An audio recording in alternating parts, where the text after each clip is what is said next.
All right, it is extremely cold outside, so let's do the podcast.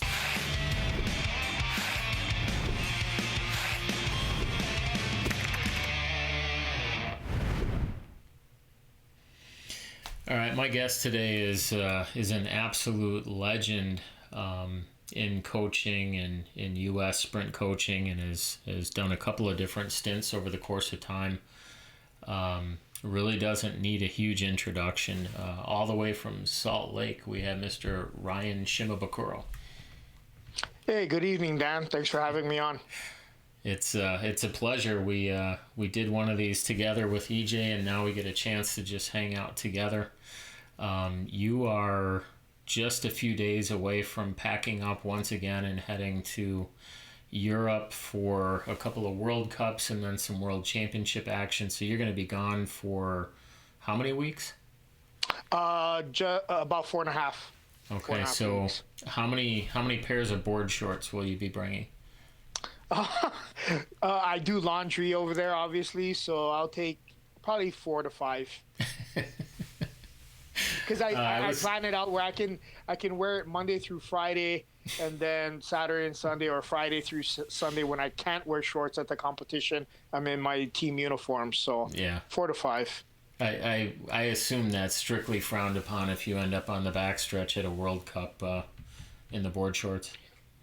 Oh, you know what? Everybody all the time on competition days, they it's like all the athletes and coaches, not just from the U.S., but they'll make comments. Where's the shorts? I'm like, well, it's competition. Actually, the ISU rules are the day before the competition, every athlete and staff member is supposed to be in their approved team apparel. So, and they're like, oh yeah, that's right. So they're like, you got to get Under Armour to make some board shorts and have it as part of the team apparel. So that's a shout out to Under Armour. Yeah, beautiful. Well stated. That was better than I thought it was going to be. So, as often that I will do an interview like this, it's important for me to understand, how somebody made their way into the sport. But in this case, you were an athlete first, then became a coach, at a regional level, and then, of course, getting to the national level. So, tell us how you went from Hawaii to Marquette, Michigan to Milwaukee. All right. How I started in the sport, I was 6 years old, and my dad was watching the 1980 Olympics from Lake Placid, and Eric Heiden was racing one of his sprint races. It had to be one of the sprints because it was a pretty fast race. It wasn't like I sat down and watched all his races, but I do remember thinking that was really cool. He's in his gold suit, skating really fast. And it wasn't until 1982 when the Ice Palace opened up in Honolulu, Hawaii, or Halava, I should say. But it wasn't even until a few more years after that I actually started ice skating, and it just happened to be by accident. We were at a birthday party at a Chuck E. Cheese, and obviously, I'm in the 6th or 7th grade at that time, and don't have a driver's license, so I'm at the mercy of those driving, and they're like, oh, let's go to the Ice Palace and go skating.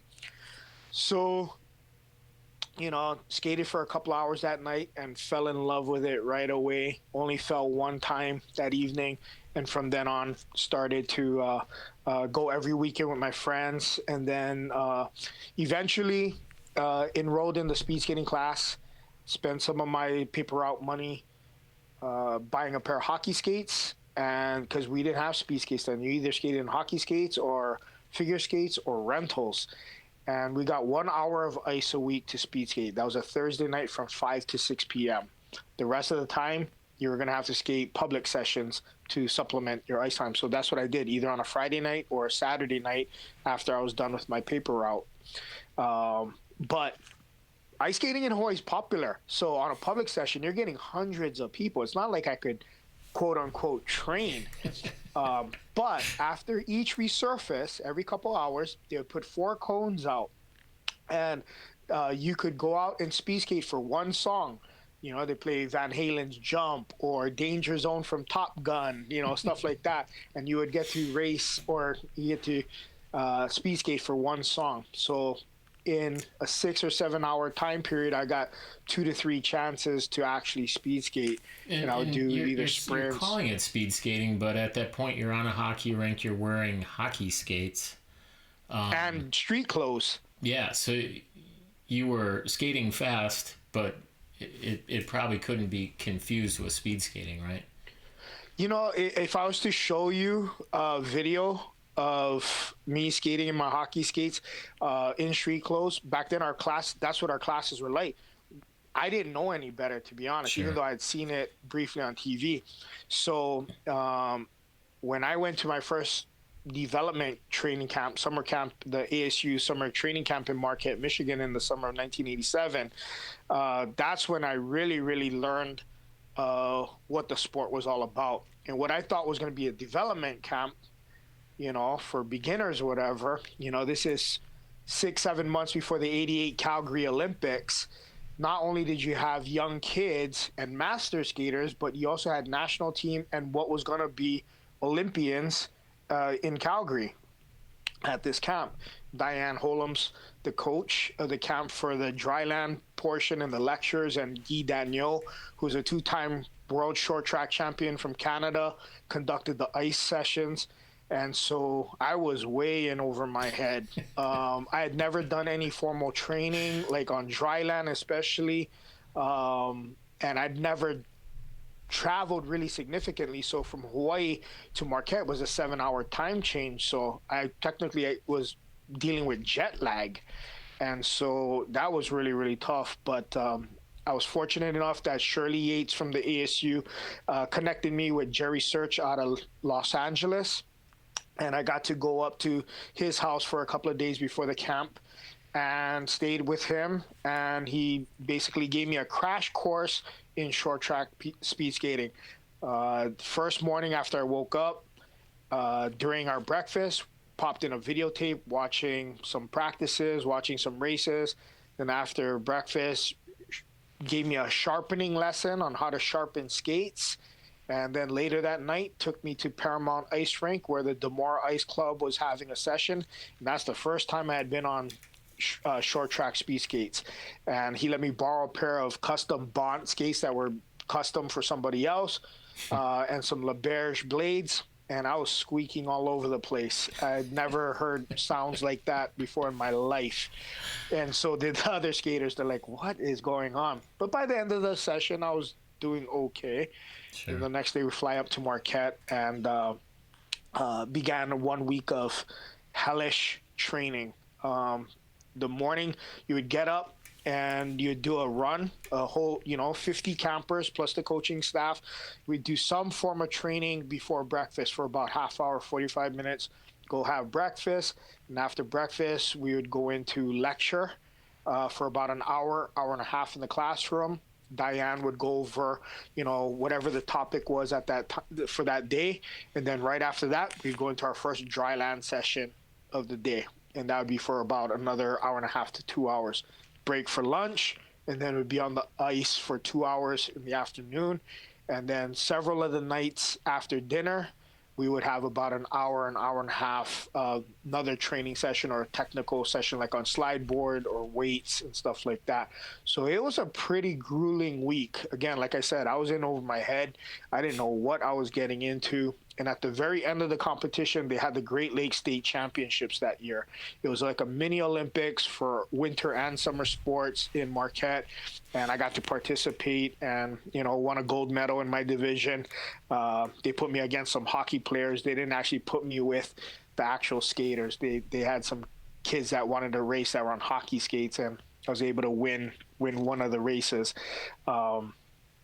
Came back home, was flying home and paid Jerry Search in traveler's checks $150 for those skates. And then later on, I paid him a little bit more money to get the entire VHS tape collection that he took of that training camp, because he would videotape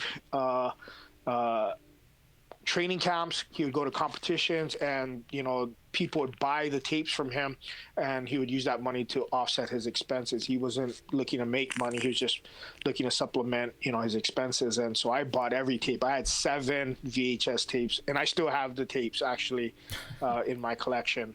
That's super cool. So that became a part of my training routine. He would send me training programs through snail mail. Obviously, we didn't have email back then. And the next year, when I went back up to the camp, they saw I had made a lot of improvement on my own. And it wasn't until about 4 or 5 months later, we actually, our Hawaii speed skating club at the time, we had about 50 members in our club, and we brought Jerry in for a weekend camp around Thanksgiving, 1988. And on the very last day, during that period, it was kind of coincidental. I had gotten an invite to come to Marquette, Michigan, to train in the short track program, and on the very last day before Jerry flew back up to California, my parents and I took him to Bob's Big Boy and kind of had a heart-to-heart with him, because he basically said he wanted to talk to my parents about my future. And he basically said, determination and hard work will only take him so far. He's very limited here in Hawaii, with 1 hour ice a week, not really any professional coaching. He's going to have to leave Hawaii, and he should take this opportunity to go to Marquette and train in an actual program. So my parents took a $10,000 loan out and financed the second half of my sophomore year of high school. And I moved up to Marquette a month and a half later in January of 1989. That year I won 2 competitions, the Champaign Land of Lincoln short track competition and the Evanston Open. And then I placed 3rd in the junior men's at the short track nationals, and just missing the junior national team by 1 point that season. But I always wanted to skate long track. That's where my heart was ever since I was young. And so, at the time, you really only had one area, and that was Milwaukee. That was the hub of long track speed skating. It was outdoors then. We didn't have the luxury of the Pettit yet. And my parents quit their job in Hawaii and moved up there with me. And for that year, it was another hard season. I had to learn how to really, really train now full time in a program. And I started training with Bob Fenn. Originally, I was going to go up there and train with Diane Holum. But a few of my friends that I had made through the training camps and the 88, 89 season were training with Bob. And they convinced me to train with Bob Fenn. Roscoe, as you know, you call him. And that year, it was really tough because I didn't start training until very late, until I moved up in July of 1989. So I've already missed half the summer. I'm out of shape because I was in Marquette by myself. Everybody had gone home after the short track season, and I was a stupid teenager, just eating pizza every night and drinking soda and getting out of shape and not training. So when I moved to Milwaukee, I was fat and out of shape. So I got my clock clean that year. I didn't make the junior national team like I was working for. And at the start of the 1990-91 season, I busted my butt. I really, really pushed myself. And we had a small group training with Roscoe. It was me, Doug McKenzie, Mike and Chris Whitty, Joe Callahan, and then Brian Smith from Iowa would come in and train with us when the season started. And then we had some other guys pop in and out here and there. But I made my first junior national team in the 1990-91 season, and then made my first senior national team in 1994-95 season, and had a couple of rough seasons, lost my spot on the national team, went back to the regional team in 96-97, trained with Dave Besteman. And then after the 98 Olympic trials, I'm kind of fast forwarding through this, I was on the edge of making the 1,000-meter squad. I had an outside chance. And back then, the Olympic trials were done over 2 weekends, and you raced each distance multiple times. And you took your best result. So you would have a second chance, or depending on how many races you competed in, maybe you didn't have, just on how you sequenced your racing, you might have raced the first weekend and not race that same distance the second weekend. Anyways, after the first weekend, I was sitting in 7th place in the 1,000, but I'd been skating PBs leading up to that, and I was feeling much better. So I was feeling confident. I thought with another PB, I had a good shot of making that last spot on the team. But in between that weekend, on that Monday night, I got pneumonia, and I had battled bronchitis and pneumonia my entire skating career. I was born with collapsed lungs, and it was at that point when the doctor told me what it was, and I kind of already knew in the back of my mind what it was because I'd been through it. I decided to retire from skating. And so I called Dave Vesterman, my coach, and I said, hey, it's pneumonia. You're going to have to pull me out. And then I called my parents and told them, this is it. I'm done. I can't ask you and all of our financial supporters, because they had created a fundraising organization for me for the last 4 years, made up of friends and family professionals, that it was their job to raise money for me. And back then we had a goal of $25,000 a year to offset my training and travel and equipment expenses. And so I even though I was young enough to go to 2002, I just didn't feel like I could put them through another 4 years of that. So I decided to hang up my skates, and I had planned to move home later that spring and just enroll in school and live a normal life. And within that period of time, within about a few weeks, I had a couple of friends that asked me if I would coach them part-time until I moved back home. So I said, yeah, that sounds like fun.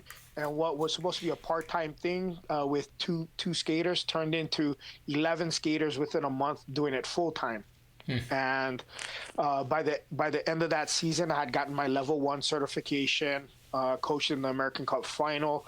And then, as you know, after an Olympic quad, US Speedskating typically goes through staffing turnover. And my coach in the regional program, Dave Vesterman, was being promoted to the national sprint team position. So they needed somebody to replace him in the regional position. And I had heard rumors like US Speedskating was going to offer me the job and so forth. But I was like, I just started coaching. Why would they just, offer me the position when I have no experience? But then went through 3 interviews. Nick Thomas was our program director at the time, and he contacted me in April of '98 and he said, hey, we have some candidates that are applying, want to see if you're interested in applying as well, which I did. And then through 2 more interviews, and then signed my contract with US Speedskating for the first time in July of 1998. And so for the 4 years from 98 to 2002, I was the Midwest regional coach in Milwaukee. And the next year, Tom Cushman was the Northern regional coach based in Roseville, Minnesota. We took on the added duties of the junior national team because US Speedskating went through some major budget cuts and they couldn't afford to have a separate junior team coach anymore. So basically those duties were shifted onto us, and we shared those duties, and we both went and took the junior world team over to the junior world championships every year. Then after 2002, again, another staffing change went through, and some of the skaters had convinced me to apply when, after they heard that I wasn't going to apply for a national team position. I felt like, okay, I finally found some balance in my professional career. I'm getting my feet wet. I really enjoy what I'm doing. And so I came to Salt Lake City for our spring board meetings, and we usually have the Hall of Fame banquet during that time.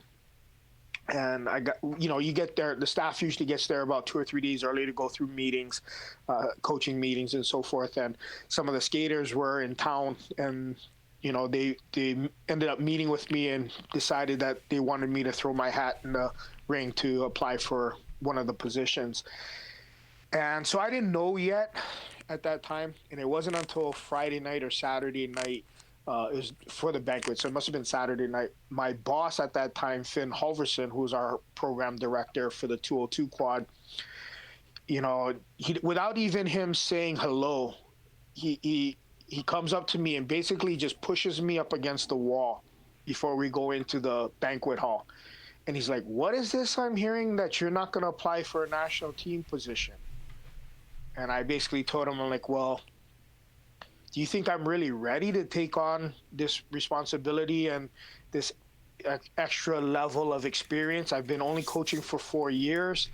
And, he's like, "I didn't spend the last 4 years grooming you to just stay in Milwaukee and coach juniors. He's like, "You're just scared. And if you don't feel like you're ready now, you'll never be, you know?" So as the night went on, more skaters came over and talked to me and asked if I was interested in applying. So later that night, I decided to apply, and I told my head boss, Katie Marquardt, later on after the banquet that I was going to be submitting my resume, and then went through the formal process of being interviewed, and then got the job in late May of 2002, and then I moved out to Salt Lake City in June of 2002, which was a national sprint team position, was a position I held for 3 more quads. So at that point, through 2014, I was with US Speedskating for 16 years, and then was approached by Japan to create a centralized national team program like we have in the US in Japan. That sounded at the time very, very appealing and challenging at the same time. And so I decided to leave US Speedskating to move to Japan. And what was supposed to be a minimum 4-year contract ended up me resigning after 1 season. And I moved back to the States thinking I'd never coach again. And later on that season, I started to coach privately. I was doing these one-on-one private coaching sessions with skaters. And then I was hired full-time by Mario Valencia. He was a dual citizen, U.S. and Colombian. He was a junior world champion in inline speed skating. And he and a couple of the Colombian skaters had been training in Holland. But at the time, they weren't very, very satisfied with their results and how things were going. So they approached me in the fall of 2015. And I told them, no, I'm not looking into getting into anything serious. Well, during the Salt Lake City World Cup that season, Mario's mom, Luz Marie, basically sits me down. And if you know Luz Marie, she doesn't take no for an answer. So after a couple of meetings, I basically drew up a contract, and I said, these are the terms that I will do this. And if you cannot accept these terms, then we don't have a deal. And they signed, and Mario made the move to Salt Lake City in January of 2016, and we got to work. And at that time, he was only qualified to skate the mass start. He didn't have individual World Cup times where he could skate individual races.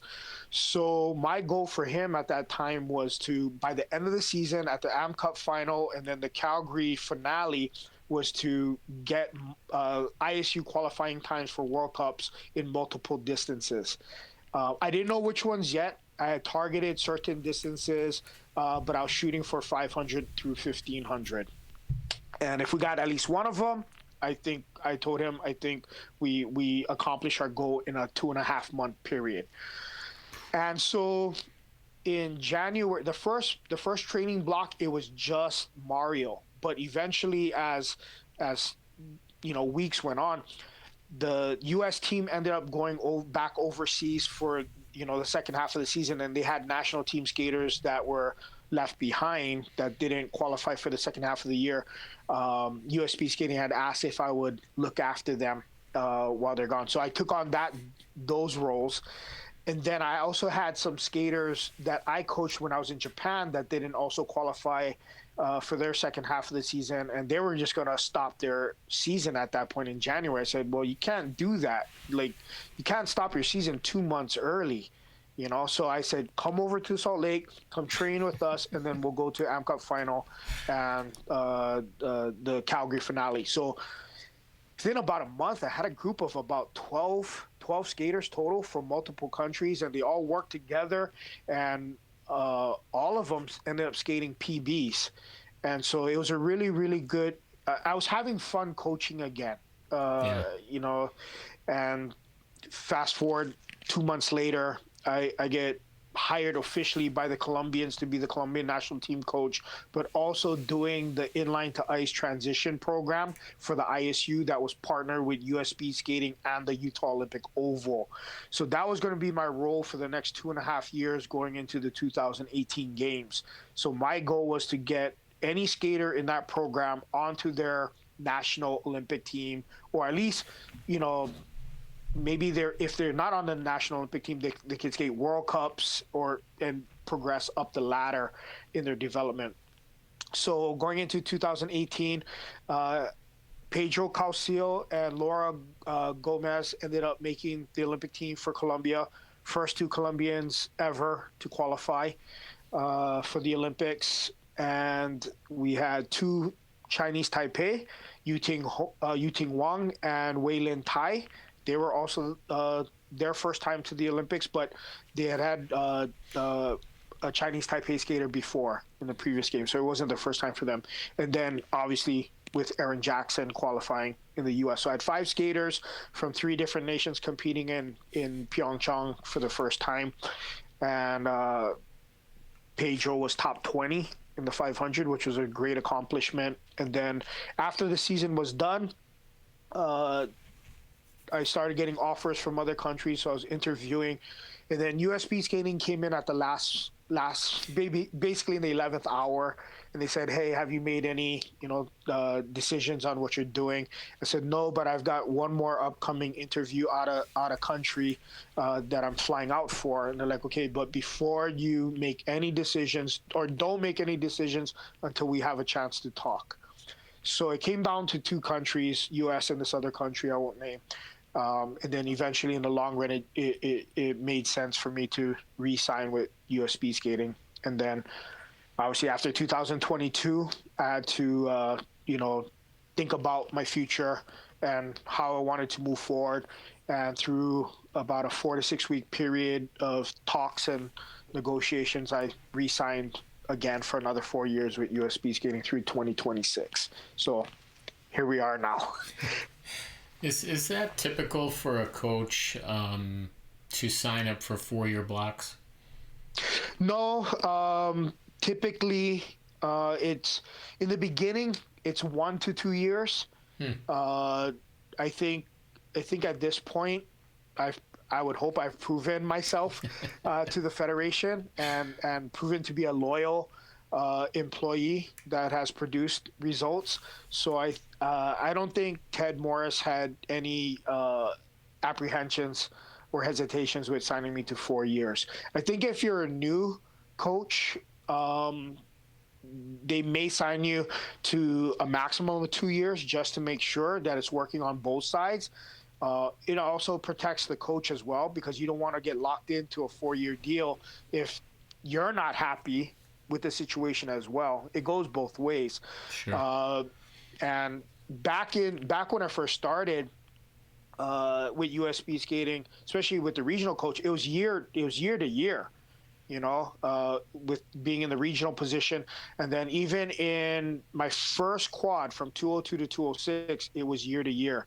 And my head was on the chopping block after the second season, to be honest. And we can talk about that later. But fortunately, I had a boss that really believed in me and was willing to give me the time that I needed to continue to develop professionally.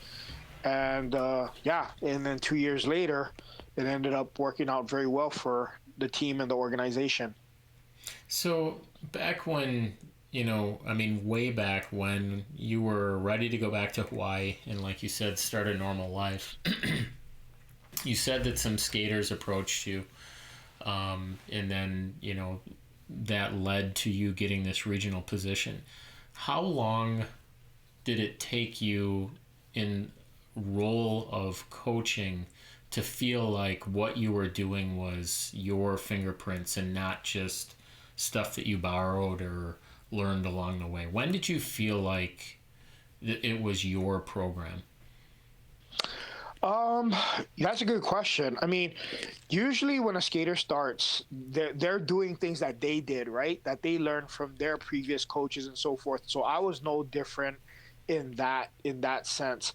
I would say probably after the first year when because I don't start to do things until I start to know the athlete individually and then collectively as a group. What I can do in the training program uh, that's going to boost the team completely to move forward. But then what are the individual needs and changes or individualism that they need to also continue to move forward?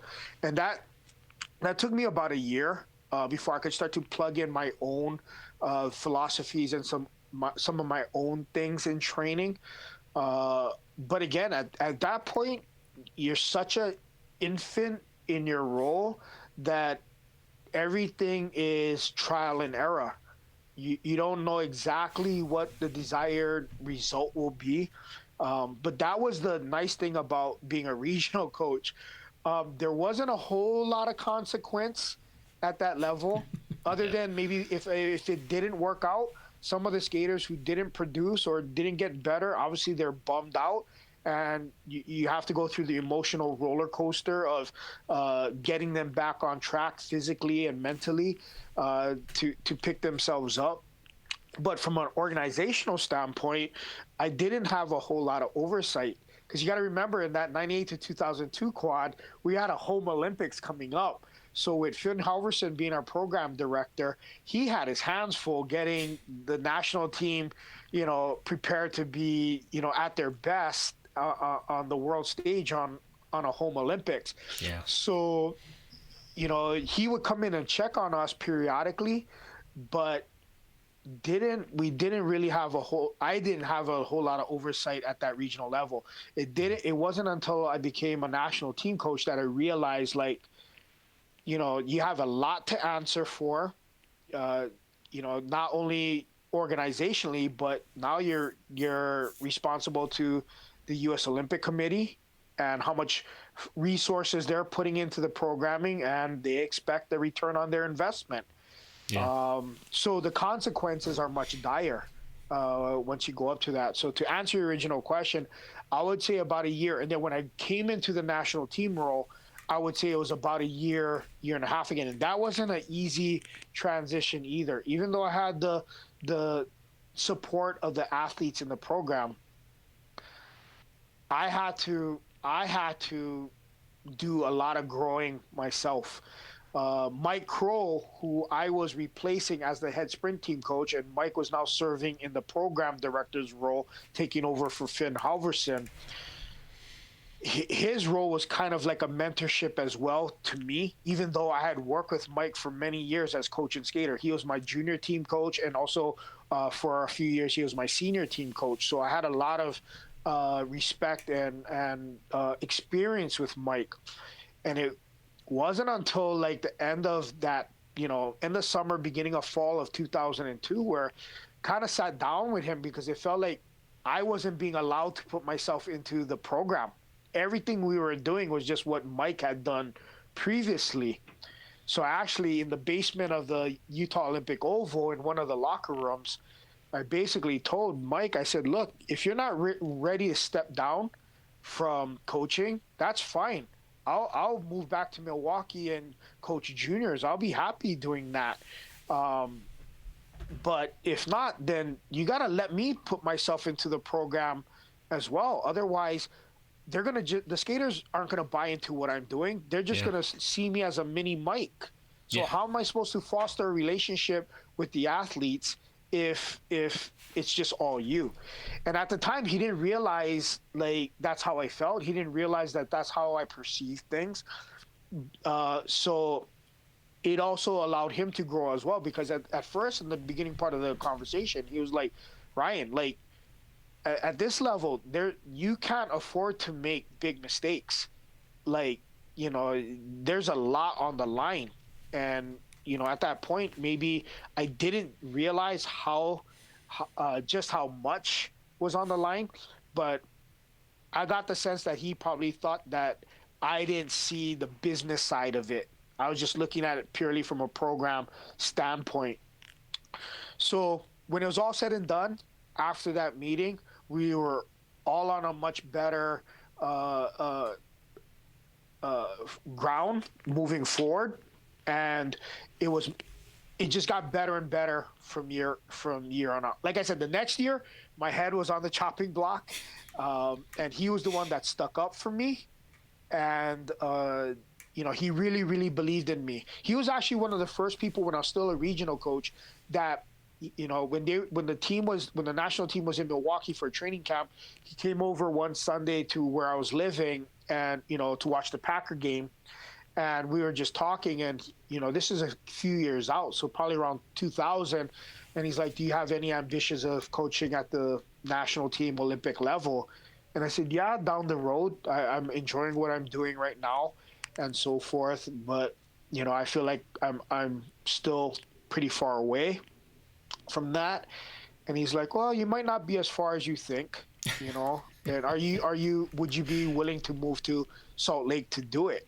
So long story short, he believed in me from the beginning, and I always had that support, and so that meant a lot to me, and that he allowed me to start to put myself into the program as well. And I think the skaters started to see that as well. Now, I valued his opinion greatly, so it wasn't like it was all just okay at that point.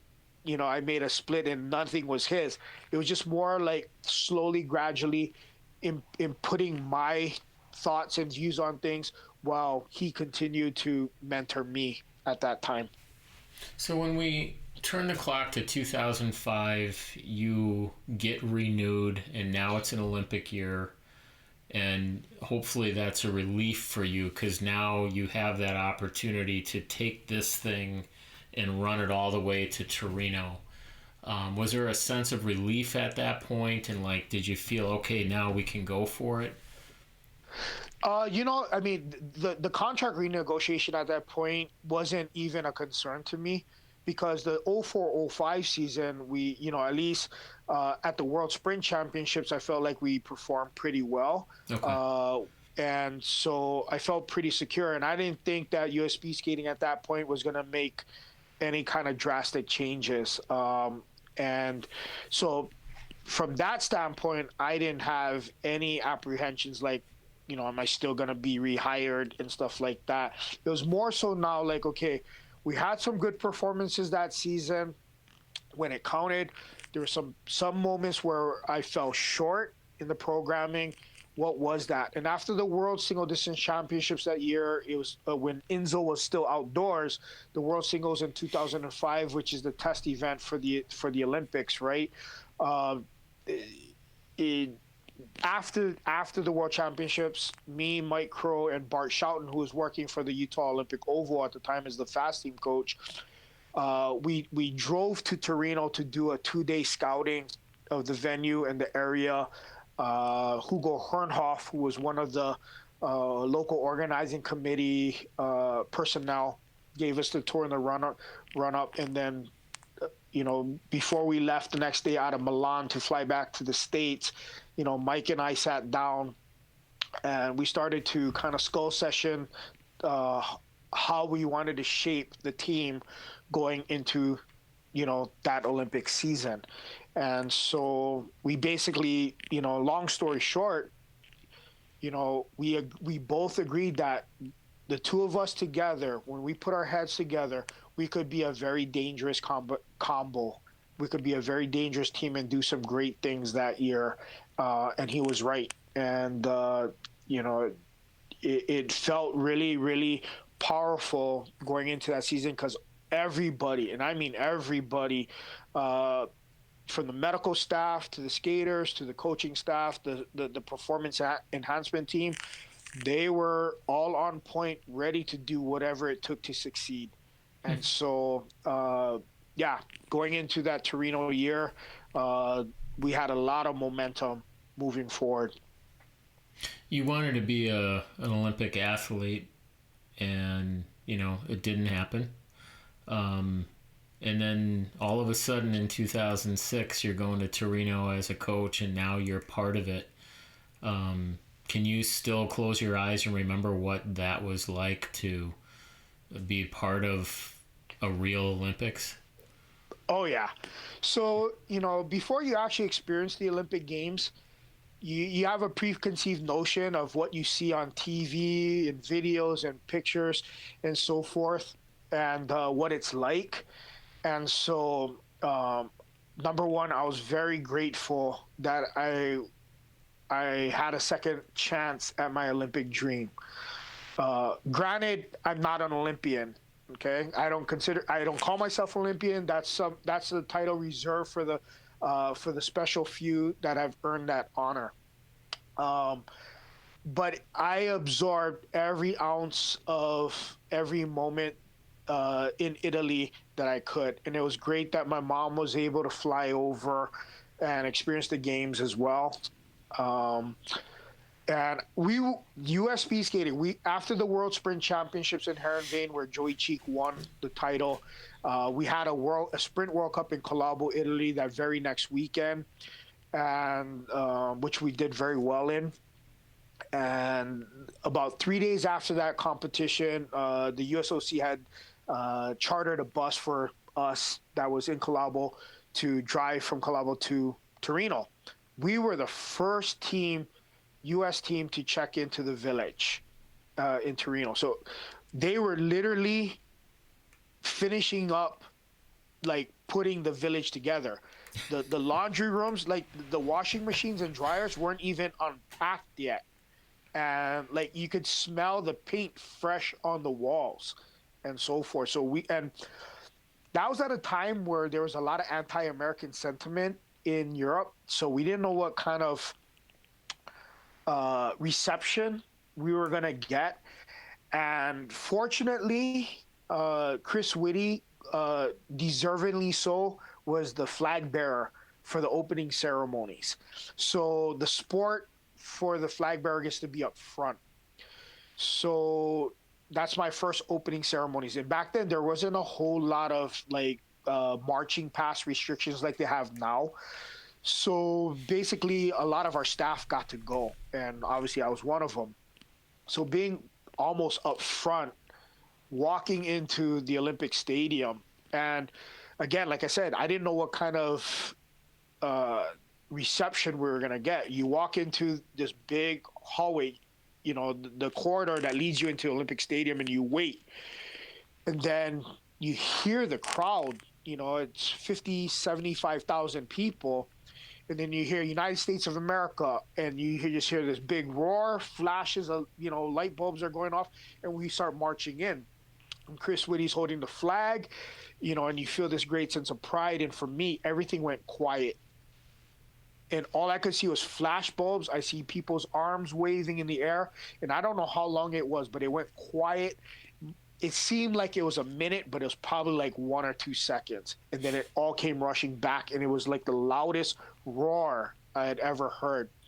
And so you feel a big sense of pride marching in, wearing your country's colors on your back, and you see the flag waving, and you get to enjoy that. And to me, out of all the Olympics, that's still my most memorable memory of the Olympic Games, is marching into my first Olympic opening ceremonies. And it was everything I ever thought it was going to be. Let's talk about 2010. Vancouver. You had some really good skaters, and you had some good performances. Is there anything from 2010, if I just challenge you to think about something about that games that really sticks out to you? Is there anything that really rushes back to memory for you? This is probably going to be a little bit controversial, but I was coaching that season under duress. Our board of directors at the time, I shouldn't say our entire board of directors, but several members of our board at the time didn't make it easy for the long track program for those 4 years. It was quite a challenge. It was pretty obvious after the 2006 season that certain people had some agenda in what they wanted to do. And it was a 4-year fight. And even going into the games that year, it was mentally taxing. And to give you an example, one of the big things is like I like to use racing to really sharpen up. I think that's no secret. Like you can do all the training you want, but if you're race rusty, you're not gonna be ready to race at the highest level. After you do a good training block, you need to do some races to bring that training out. And typically, the World Sprint Championships were always a couple of weeks prior to the Olympic Games. And so the World Sprints that year are going to be in Obihiro, Japan.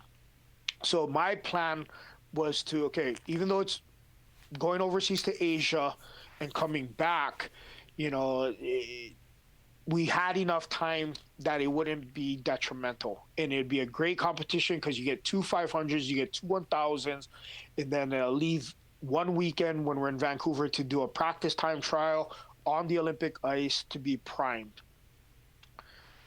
Well, without even my knowledge, you know, or my consultation, the board decides that they're not going to send the Olympic team to the World Sprint Championships, claiming that there's budget reasons.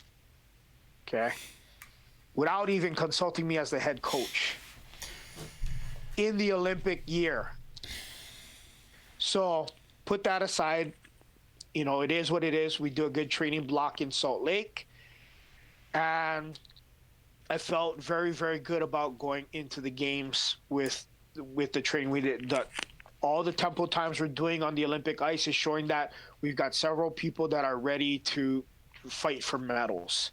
You know, and that's all you can do is you can't say that you're going to be up and above everybody else, especially in sprint events when at the time, you know, yeah, we hadn't gone to a thousandth of a second yet, but distances were still being won by literally hundredths of a second. In a 500, you can see the podium from 10th place, you know?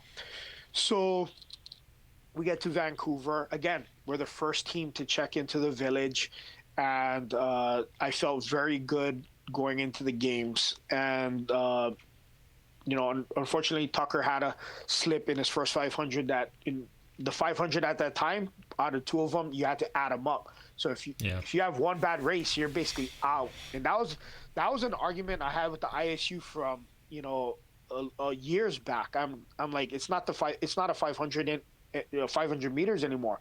You're racing 1,000 meter, you know, and they just looked at it like obviously because you take the best inner and the best outer and you put them together. I'm like, well, then it's not a 500 meter, it's 1,000 meter. Anyway, it's Heather Richardson's first Olympic Games and had a great 500, finishing 6th place, you know, and I think got a little nervous going into the 1,000. I think the expectations kind of jumped up a little bit. People started getting in her ear like, hey, you could win a medal, you know, after that 500. And I think she was still a little bit inexperienced at that point and just racing off of raw determination and talent. And she didn't have a bad race, but it wasn't what, you know, people had expected. Jen Rodriguez is coming into her 4th Olympic Games. She had won a couple of races within those 3 years, and she had won several medals, you know, in the Fall World Cups. Again, just falling short in the 1,000. Ellie Ockwitz, both in the 500 and 1,000, falling short of where she should have been, especially after skating a national record in the 500 in the fall. She had the speed. And so forth. Shawnee obviously repeating as a 1,000-meter Olympic champion and winning a silver in the 15, duplicating his performance from Torino the year, 4 years prior. Nick Pearson finishing top 10 in the 1,000, and so it was a lot of mixed emotions through those games. It was as close to a home Olympics that you could ask for without it being in the U.S., but had to fight against a lot of things on the home front. But the only thing you can do is keep focusing on the task of skating fast, right, and keeping the athletes at the front of the focus. And that's what I tried to do through all the BS that was going on in the back. So this is a question that I wrote down, and I kind of asked it already, but I'm going to ask it again a little bit differently. But when you have a quiet moment and you're just thinking about races that you've been involved in the past, do you find yourself thinking about the great triumphs and the incredible moments, or does your mind go to the ones that maybe got away, or where maybe you felt like you had a hand in something that didn't go great? Or does that ever cross your mind? Both scenarios. Um, the ones that got away leaves me with kind of a sense of unfinished business. What did I do wrong? What could I have done better? What did I miss? And then the performance that did go well, what did we do right? How do we bottle that and replicate it again? You know, every Olympics is not the same. As you Yeah. know, they're different athletes, different scenarios, different programming, different staffing, different environment. So there's a lot of factors that go into succeeding at the highest level. You have to have a little luck sometimes, but yeah, it's a mixture of both. It's never just one sided. Um, and believe me, there were times through all the quads I've been in that I've used our sports psych and used mentors to talk me down off the ledge.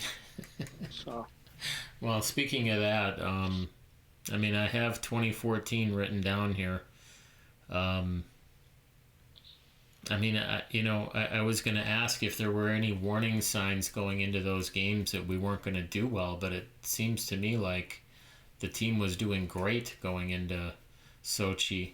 And, there's so much speculation and discussion about what happened. And we don't have to talk about any of it, really, if you don't want to. I think what I'm more interested in is how much turnover and turmoil and stuff came out of the back end of the 2014 games, and including you leaving the team at that point, correct? yeah, so I know we can talk about it. Um, going into 2014 games, we had one of the most successful four World Cups, if not the most successful four World Cups we've ever had. And also, if you look at our performances after the games, Yeah. we also performed. We just had a 3 week block, 2.5 week block in Sochi that didn't go well. Okay. Um, Now, when it was all said and done, USOC and US Speedskating put together this think tank to try to look at and evaluate every single aspect that possibly could have gone wrong to attribute it to us not winning one medal. Okay, on the long track side, the short Yeah. track won a silver in the relay. So I'm speaking strictly from long track. And to me, it's common sense things. There were some things that we addressed in the summer that was put in people's hands that shouldn't have had any say when it comes to high performance programming. I'll just put it at that. Okay, people were making decisions on our high performance programming that had no business making those decisions, and responsibilities and authorities were taken away from the people that should have been making decisions. Now, if you look at before the games and after the games and our performances, and one of the reports that we had to do, actually it was my statistical report that I looked at the performances from all the athletes, not just mine. Okay, not just my athletes that I was responsible for in my programming. I looked at all the members of our team before and after, all of them. Okay, with the exception of two skaters in one distance each, all skated significantly slower. And those two skaters in those two individual distances still skated slower than their aggregate in the total amount of the season, but it wasn't as much. The others were significantly different, but out of the multiple distances that those two athletes skated, they were still slower. In the other distances, they skated significantly slower. So when you start looking at the factors going in, okay, you had 5 programs, okay, that made up our 2014 team from 3 locations under 5 different coaches, and we all end up with nothing, what's the common denominator? And I'm going to leave it at that. Okay. Understood. So, um, the stink of it was, if I screw up, and I'll say this, I'm the first one to no one can put more pressure or expectations on my shoulders than myself. When I do bad, I hold myself accountable. Okay. And the stink of it was after that you hear the press. It was altitude, doing the camp in Calabo. It's the skin suits. It's the ice. It's, the team being based in Salt Lake City and not in Milwaukee. All this BS. I'm like, okay. I started addressing point by point in the mix zone. I said, let's take the whole sea level versus altitude thing. I'm like, if that's such a factor in performance, why do our skaters that train full time in Salt Lake City have numerous track records at sea level all around the world? If it's such a detriment, how come we still perform? It was just this one competition we didn't perform. Okay. Number 2, the Calabo camp, prior to Sochi. Well, we used the same setup going into Torino with great success. So if you're gonna blame the bad, you better accept the good. You can't have it both ways. Okay. And then with the skin suit, I'll just leave it to, common sense. So when you look back at that time and you ended up leaving the team, was that something that you had been thinking about prior to those games, or do you think your decision to depart was a culmination of things, or? No. Now I'm going to be honest, like Japan had already been talking to me for several years. Or I shouldn't say talking to me. They had originally put out a feeler in the 2012 season. But China had as well, for multiple years. But, China wasn't a country that I was really interested in, from previous foreign coaches that had gone over. It just seemed like it wasn't a good decision. Japan obviously was a little bit more attractive because obviously, me being part Japanese, even though I'm Japanese American, but my wife's from Japan. Our kids are dual citizens, and her side of the family still lives there. There were a lot of pluses, and plus I had a lot of the Japanese skaters come over and train with us for a decade at that point.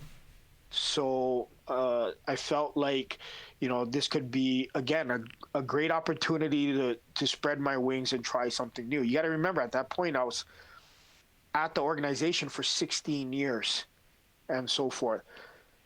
But it wasn't an easy decision. I was torn, even after the games. There was a part of me that said, well, probably if the offer, if they're still interested, maybe it's going to be off the table now, Now, in all fairness, we weren't the only country to come home with a donut. There are other countries that got skunked as well, but that still didn't make me feel any better. But when they came late spring of 2014 and still wanted to talk and discuss moving forward, I heard them out.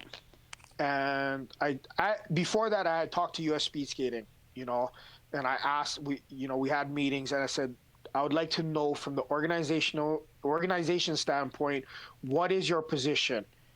Am I going to be let go, or do you want me to stay?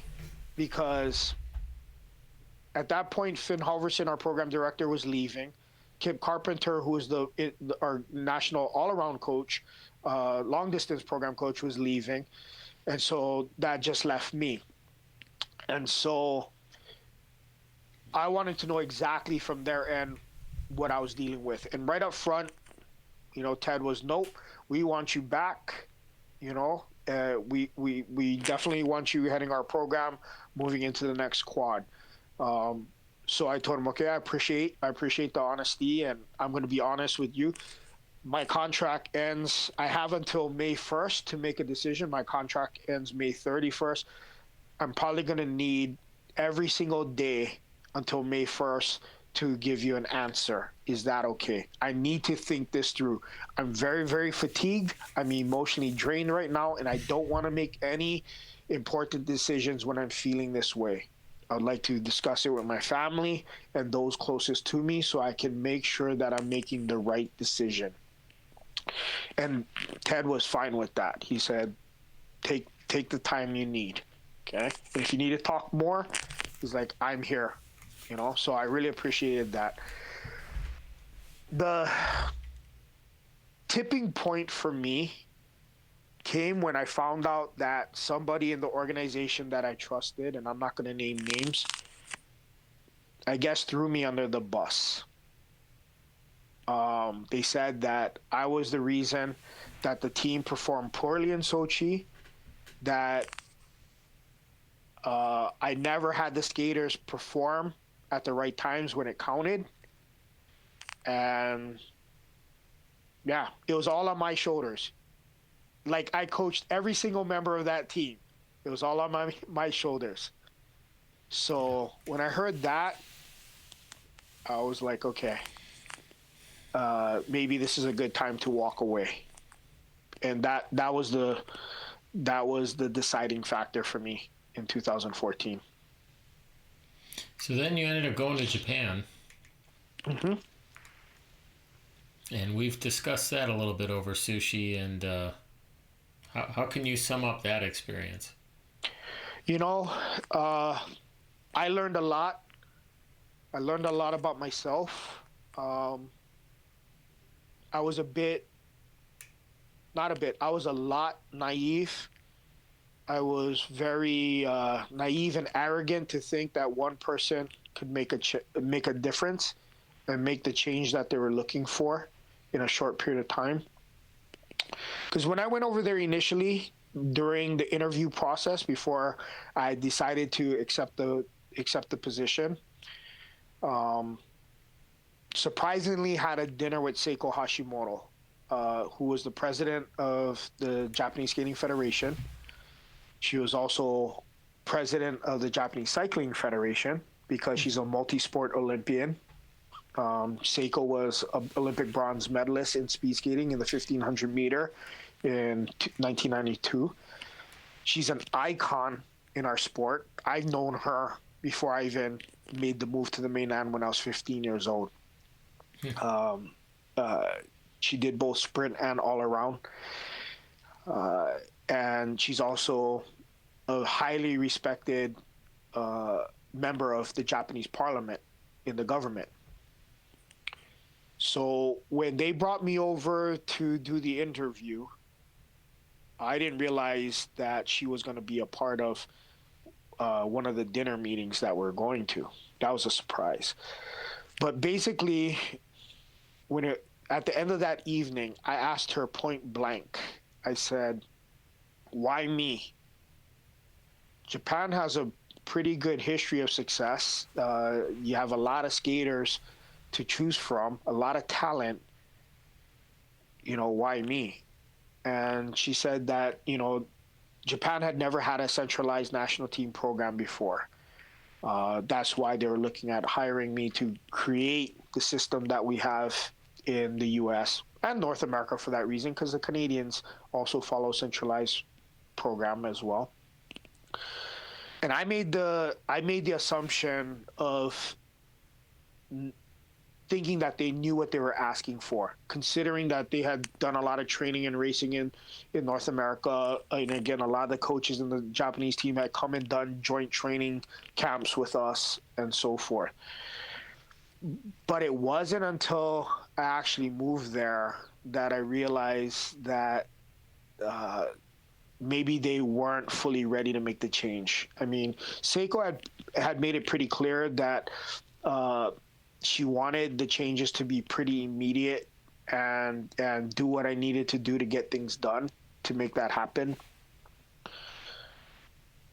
But to my fault, I was a bull in a china shop. I frustrated a lot of the staff, some of the skaters that weren't used to that style of programming. The skaters that had come and trained with me in the U.S., they knew exactly what they were getting into, and they the ones that listened and followed the program actually were the ones that started to perform. The ones that came from more of a traditional Japanese system where there's sometimes the skaters have too much say in the training program, and they direct things too much on how they feel. Uh, they're the ones that were really more up and down. Um, but it wasn't just one thing. You know, for the first 3 or 4 months, everything was fine. I felt really good about what we were doing. There were certain training periods and blocks that I felt like they were starting to grow. Uh, they're they're starting to understand what I was trying to do, even though it was significantly different than what they had done before. And but I didn't understand the cultural stigma that the athletes were going to be put under. Like the Japanese single distance championships in October, where they make their fall World Cup team, they put such a significant importance on it. Where in my head, it wasn't important to me.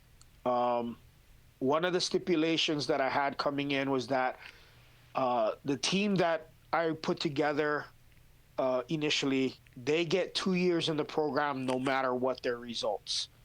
Um, because I felt like I needed that time to be able to observe, implement, make adjustments, and start to show results. I didn't expect that I was going to get results right away, but they're so results driven that that kind of emotion took a little bit more of a toll on them than I was expecting. So going into the Japanese championships in October, most of them weren't skating very fast because we didn't start training in Japan until June 23rd. So 8 weeks after the summer had already started, 8 weeks after the summer period has already started. And so I told them, we had a meeting before the training started, that I'm starting them off as if it's the first training block of the season. We're not in June 23rd. This is like the first or second weekend of May. So by the time we get to the Japanese championships in October, you're going to be a month and a half behind where you normally would be. But it's okay. That's by design. And they all accepted it at that point. But then as we got closer to the championships, you could see them, some of them start to freak out a little bit. And, they realize that they got company sponsors that they got to, uh, they got to represent. That's their income. But Seiko Hashimoto had talked to all their sponsors and told them exactly what the situation was. And that, she got them to guarantee that no matter what the results, they would continue to get their sponsorship for at least 2 years. But for some reason, the skaters didn't believe that, even though we told them what the situation was. Go into the Japanese championships. Some of them do really well, skating PBs, win their first title, make the World Cup team as expected. Some fall short, don't do as well. So it was a little mixed bag. Going to the Fall World Cups, and now I have to see what they're like in an international arena and being responsible for them, how the Japanese team travel, because it's a big team, it's a lot of skaters, it's a lot of staff, so things get a little bit more complicated that way, and so forth. So it I actually was prepared to resign in October after we had this incident in the team, and I called Seiko's translator, and I told her, I said, tell Seiko that I'm done. And she basically was like, whoa, whoa, whoa, what's going on? So we talk, and she's like, okay, Seiko wants to meet with you when you guys come to Nagano in a couple of weeks. So we set up a dinner. I was starting to have some issues with my staff at that point of maybe not having the trust in them, that I felt like things were being said to undermine me to the athletes. Um, so when I met Seiko and some of the JSF executives for dinner in Tokyo leading up to the Japanese championships, I kind of made it clear what my position was. And she apologized. She had every intention of coming up to Oberhiro to meet with the team and so forth, but obviously her role as a politician keeps her very, very busy. So she basically asked me to stay for at least the season, and make it work.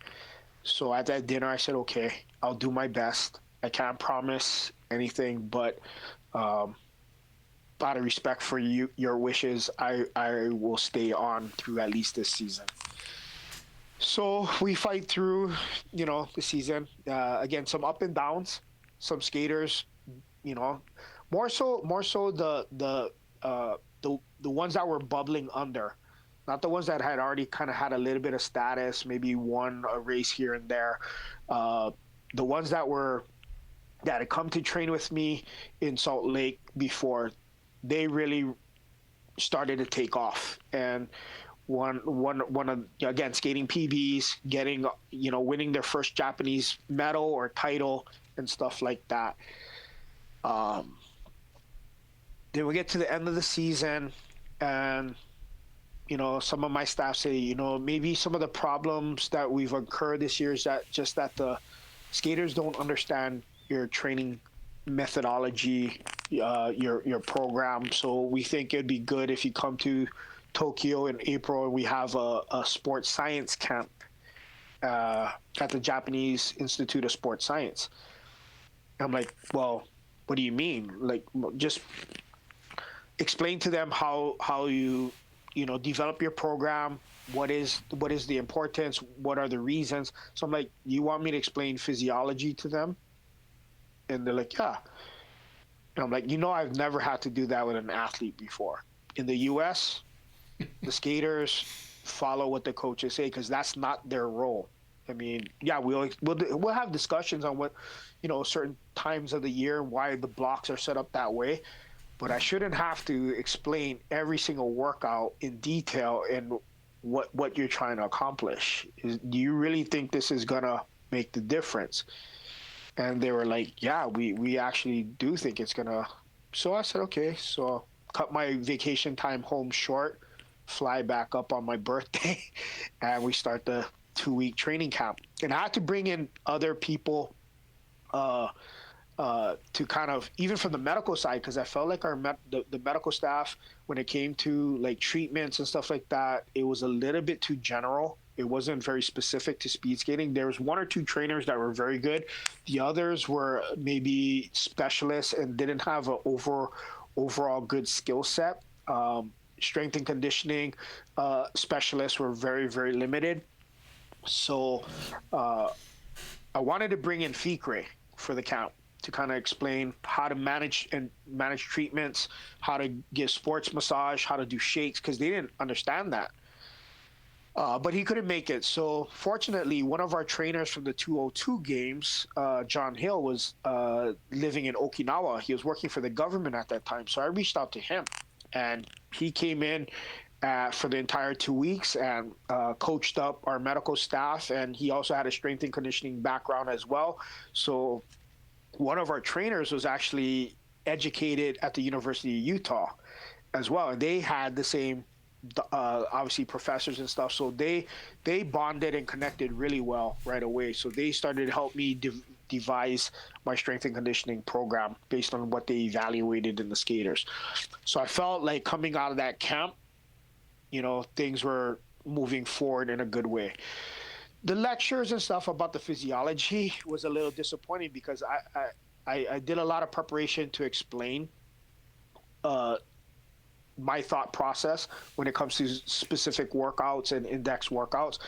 But they also brought in some of their own physiologists that had worked with the Japanese team for many, many years. And when I say Japanese team, it's individuals coming from different coaches and programs that go to competitions internationally that represent Team Japan.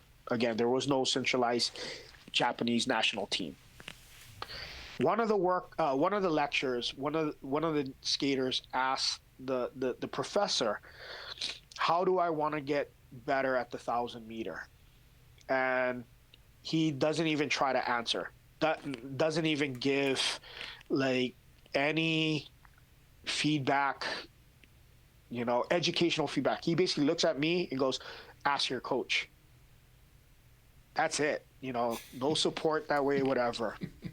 Then he goes on to talk about, uh, this 1,500 meter uh, pacing study that he read from Carl Foster, Joost de Koning, and he's going through it. Him not knowing that the skaters that participated in that study was my regional team from the 2001 season. So I know exactly what the desired pacing effect was. And he's actually telling it wrong. Chalk it up to loss in translation, Sure. maybe. But I made the mistake of correcting him in front of the Oh boy. entire team. Okay. Then at the very end, he brings up a PowerPoint slide of the track in Nagano. And a lot of people don't understand this, but Nagano is kind of in a way like tee-off. They have these high definition cameras. They have markers on the track that when you wear transponders, it picks up your lap times and splits at different points in the race. And so he shows this pattern of the skater, their opening speed, first lap, second lap, and so forth. And I can see the splits, but there's no name to the skater. And the skaters are, after he's giving his talk about, strategy and pacing, I said, "What have you done with this information with Nao Kadaira?" And he looks at me surprised. He's like, "How do you know that's Nao?" I said, "I know Nao. I know the way she races. You have to study your competitors and, to develop racing profiles if you get paired with them. So when I would, prepare my U.S. athletes, obviously they're going to have to at some point race Nao.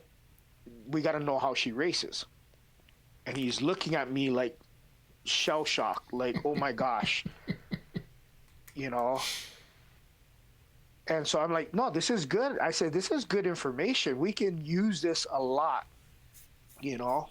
And I didn't even know that Nagano had this system. I wish we would have known this all year. I would have had people collecting data on us as much as possible. Then this is where I really got in trouble. So again, this is one of the most prestigious professors that's helped their program for many years, like 20 years.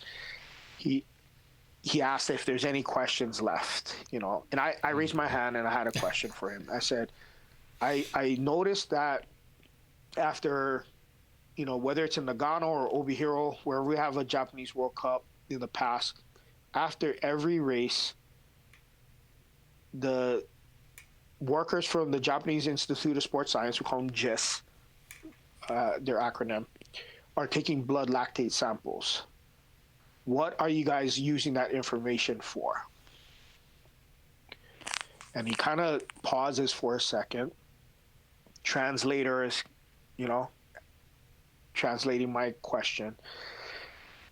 Comes back and says, "We're using it for results predictor."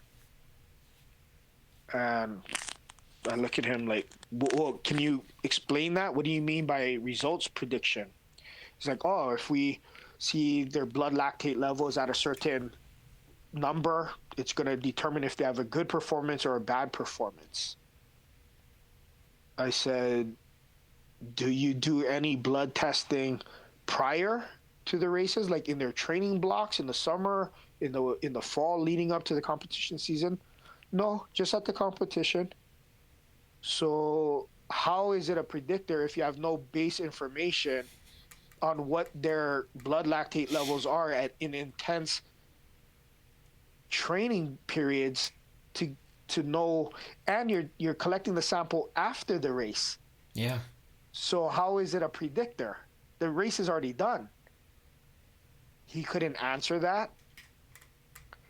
And then after the lecture breaks, the team goes off and eats dinner. We're talking outside with my translator, assistant coach, and the professor. And basically they're like, you can't talk to him that way. You can't be disrespectful, you know? And I said, I wasn't trying to be disrespectful. I'm trying to understand if they're collecting blood lactate and doing all this testing, where's that information going? Because the one time we did testing at GIST in the summer, they wouldn't even send me the results. They send the results to the athletes. I'm like, well, what are the athletes going to do with it? They don't know what they're supposed to be doing with that information. That's the coach's job to implement that into the program. So, you know, it was a lot of more good came out of that camp than I expected. So I felt a little bit better, you know, but I definitely thought, okay, we still have a lot of work to do. This 2-week camp didn't solve all the problems that they originally thought, but I did think it helped. So we're about a week from starting team training. It's at the end of April, beginning of May. And I have to let GSF know if I'm going to stay or not based on my contract. Coming out of that camp, I had every intention of staying. But then I ended up having a pretty long meeting with my boss, translator, and assistant over Skype. And long story short, it seemed like there was a misunderstanding with one of the staff members. Somehow was upset with me because I wasn't allowing them to be physically writing a part of the program that they felt they were responsible for. Like literally physically writing it. Even though, like, if I was to take every thought that and concept and idea that they did and I put it into my program and write it, they were upset that they didn't write it themselves. So I was like, let me be clear. That's what you're saying that this person is upset about. They're like, yeah. I'm like, that makes absolutely no sense. That is the stupidest thing I've ever heard. And they're like, I'm going to call them and talk to them and straighten this out. And they're like, go ahead. Thinking that maybe I wasn't going to. And so I talked to them that very next night, but they could only talk like later that night. It was like 9:30, 10 o'clock at night after they get off of work. But I had to turn in my letter of resignation. If I was going to resign, it had to be by midnight. So all that day, I'm writing up my resignation letter in case things ended up being the way I thought it was going. So I get them on the phone and I ask them to clarify. Are you upset with me because of this? And they're like, no, Ryan, that is crazy. That is dumb. I said, okay, that's what I thought. I'm resigning. And they're like, no, this is just a big misunderstanding. I'm like, well, it's just more misunderstandings one after another. And this, I can't take it anymore. Yeah. So I submitted my resignation after I got off the phone. The next day, my boss basically replied and said, thank you for your work. I've never had to process a resignation before. I don't know what to do.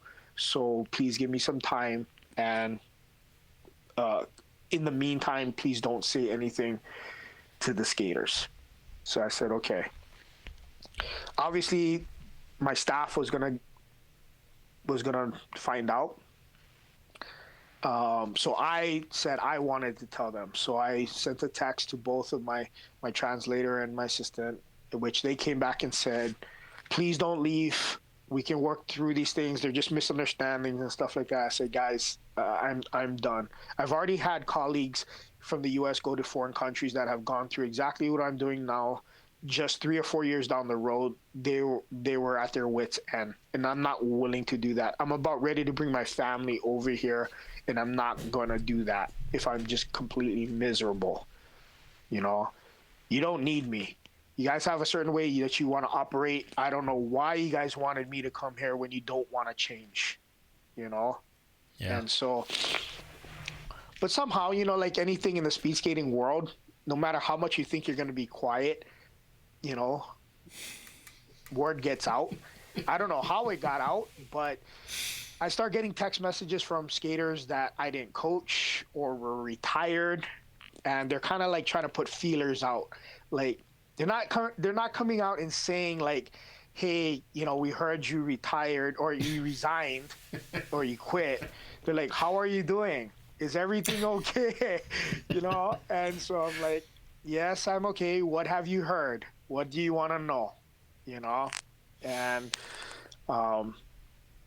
so we start the training program, and I told, I'd made the suggestion when I submitted my resume that my assistant should take over as head coach.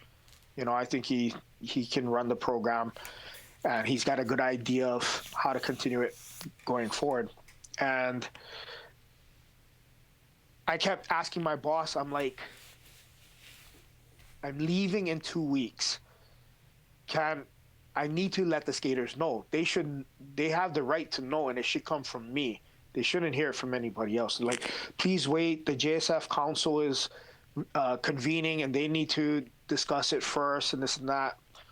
It wasn't the day until the day before I left that I got the okay to let them know. But I could tell that they already knew something was wrong. Yeah.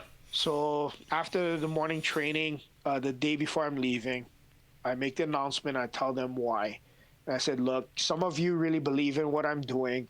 Some of you question everything I'm trying to do. And I can tell moving forward that if I stay, there's going to be a split in the team. And I don't want that. To me, the strength and the secret behind a centralized training program is the team itself. You collectively get better as a group, and you guys don't seem to all understand that yet. Some of you are starting to see that, and that's why you value what we do. But some of you have come from a system where it's just all about you, and you haven't bought into the team concept. So the only way I can solve that, the only way in my mind that I can fix this problem is to remove myself from the decision-making authoritative role and let the Japanese staff take over with that in mind. So, some of the athletes are crying. Some of them are just quiet. They're not saying anything.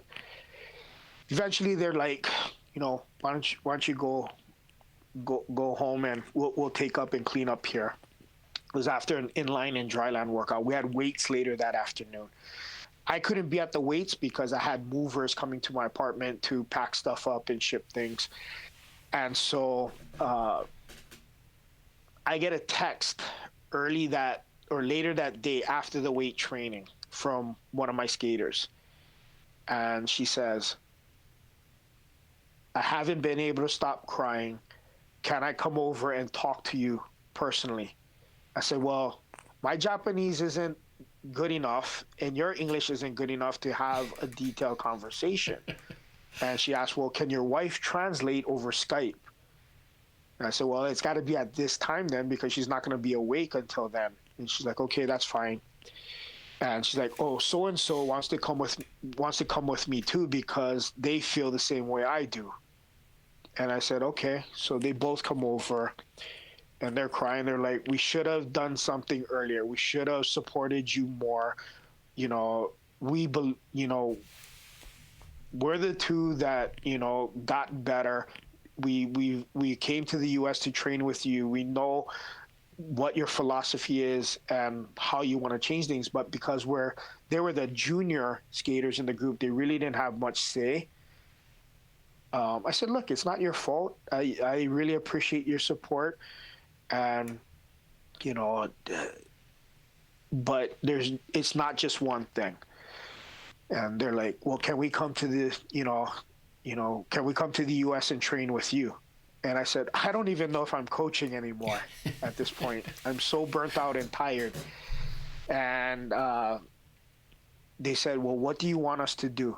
I said, I want you to stay here and be the shining example of what I was trying to create. You both understand what it means, to be a team. That's the root of success, and you both understand that. So you have to drive that message into the rest of the skaters in the team and the staff. That's what I want you to do. So they left my apartment that night, still not happy, but understood my position and why I was leaving. And I told my staff, I said, look, I'll continue to write the program. I'm not gonna abandon you. I don't want that. I don't want to leave Japan on bad terms. I was committed to doing a job. I wanted the best for the program and for the skaters. I'm not going to just leave you high and dry. So if you want, I'll continue to work together to create the program moving forward until you feel like it's no longer necessary. So I did. I would stay in touch with the staff, and we would write the program together.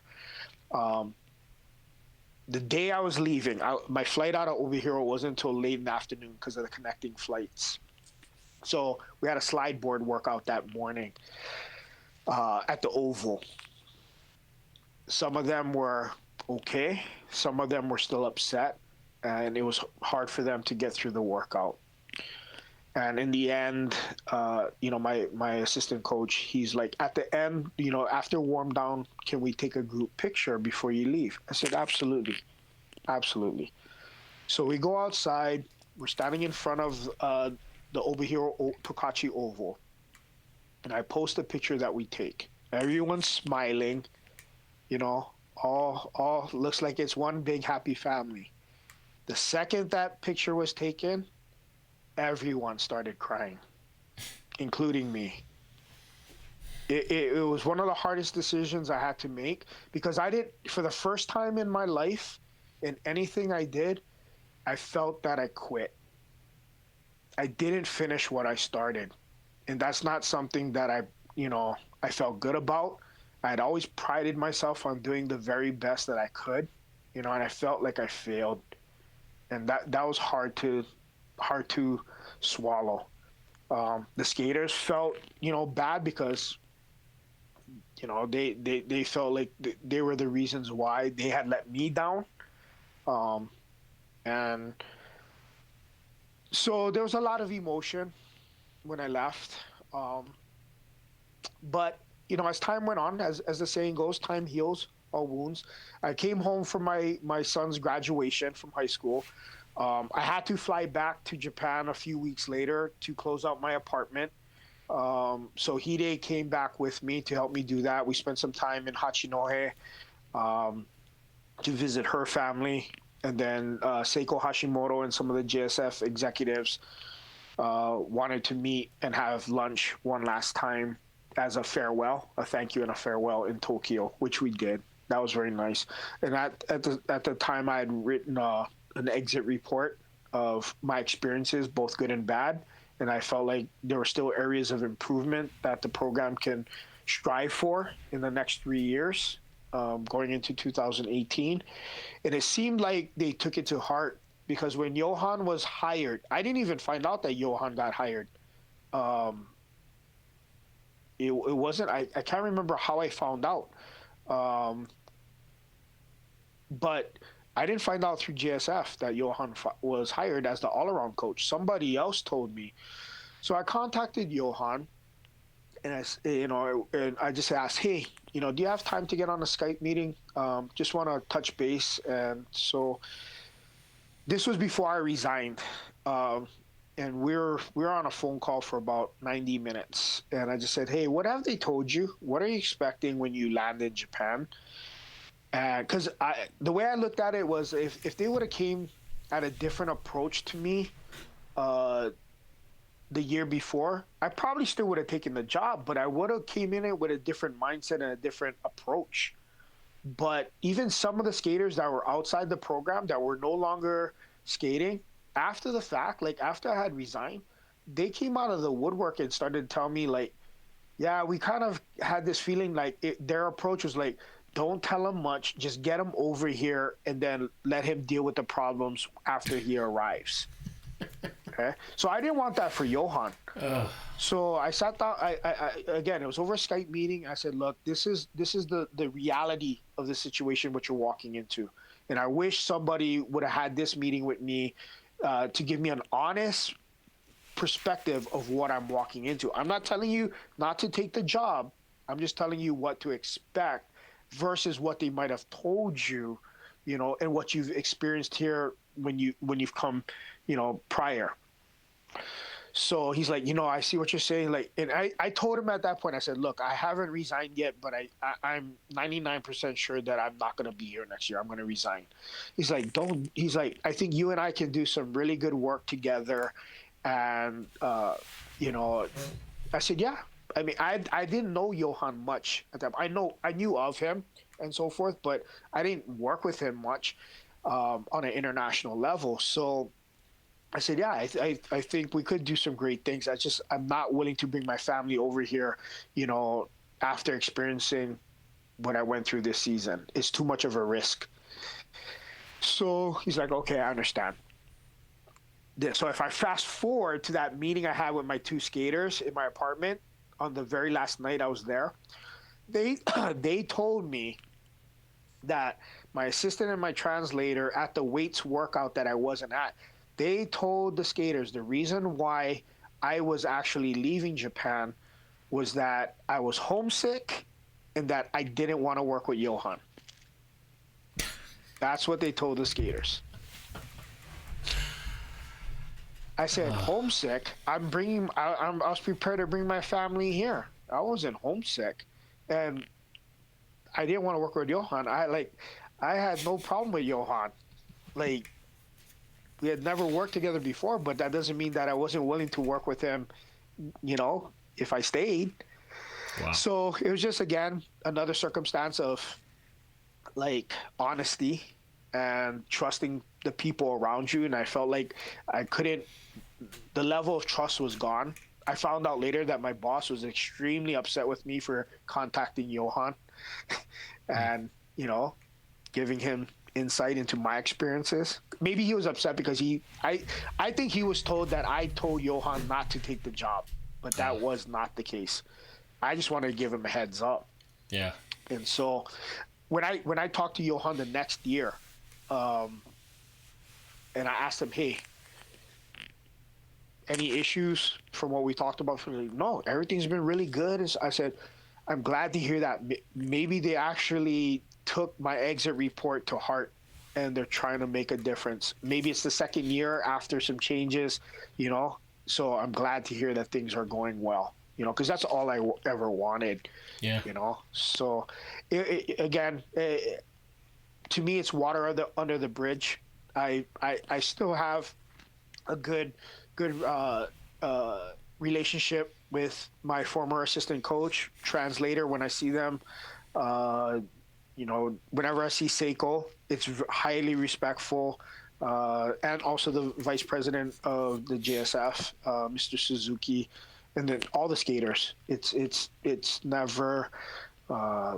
It never got to a point where there was any animosity. So good. You touched on all the cool stuff that you did when you decided that you were going to fall back into coaching again. And then when you decided to go back to the national team after 18,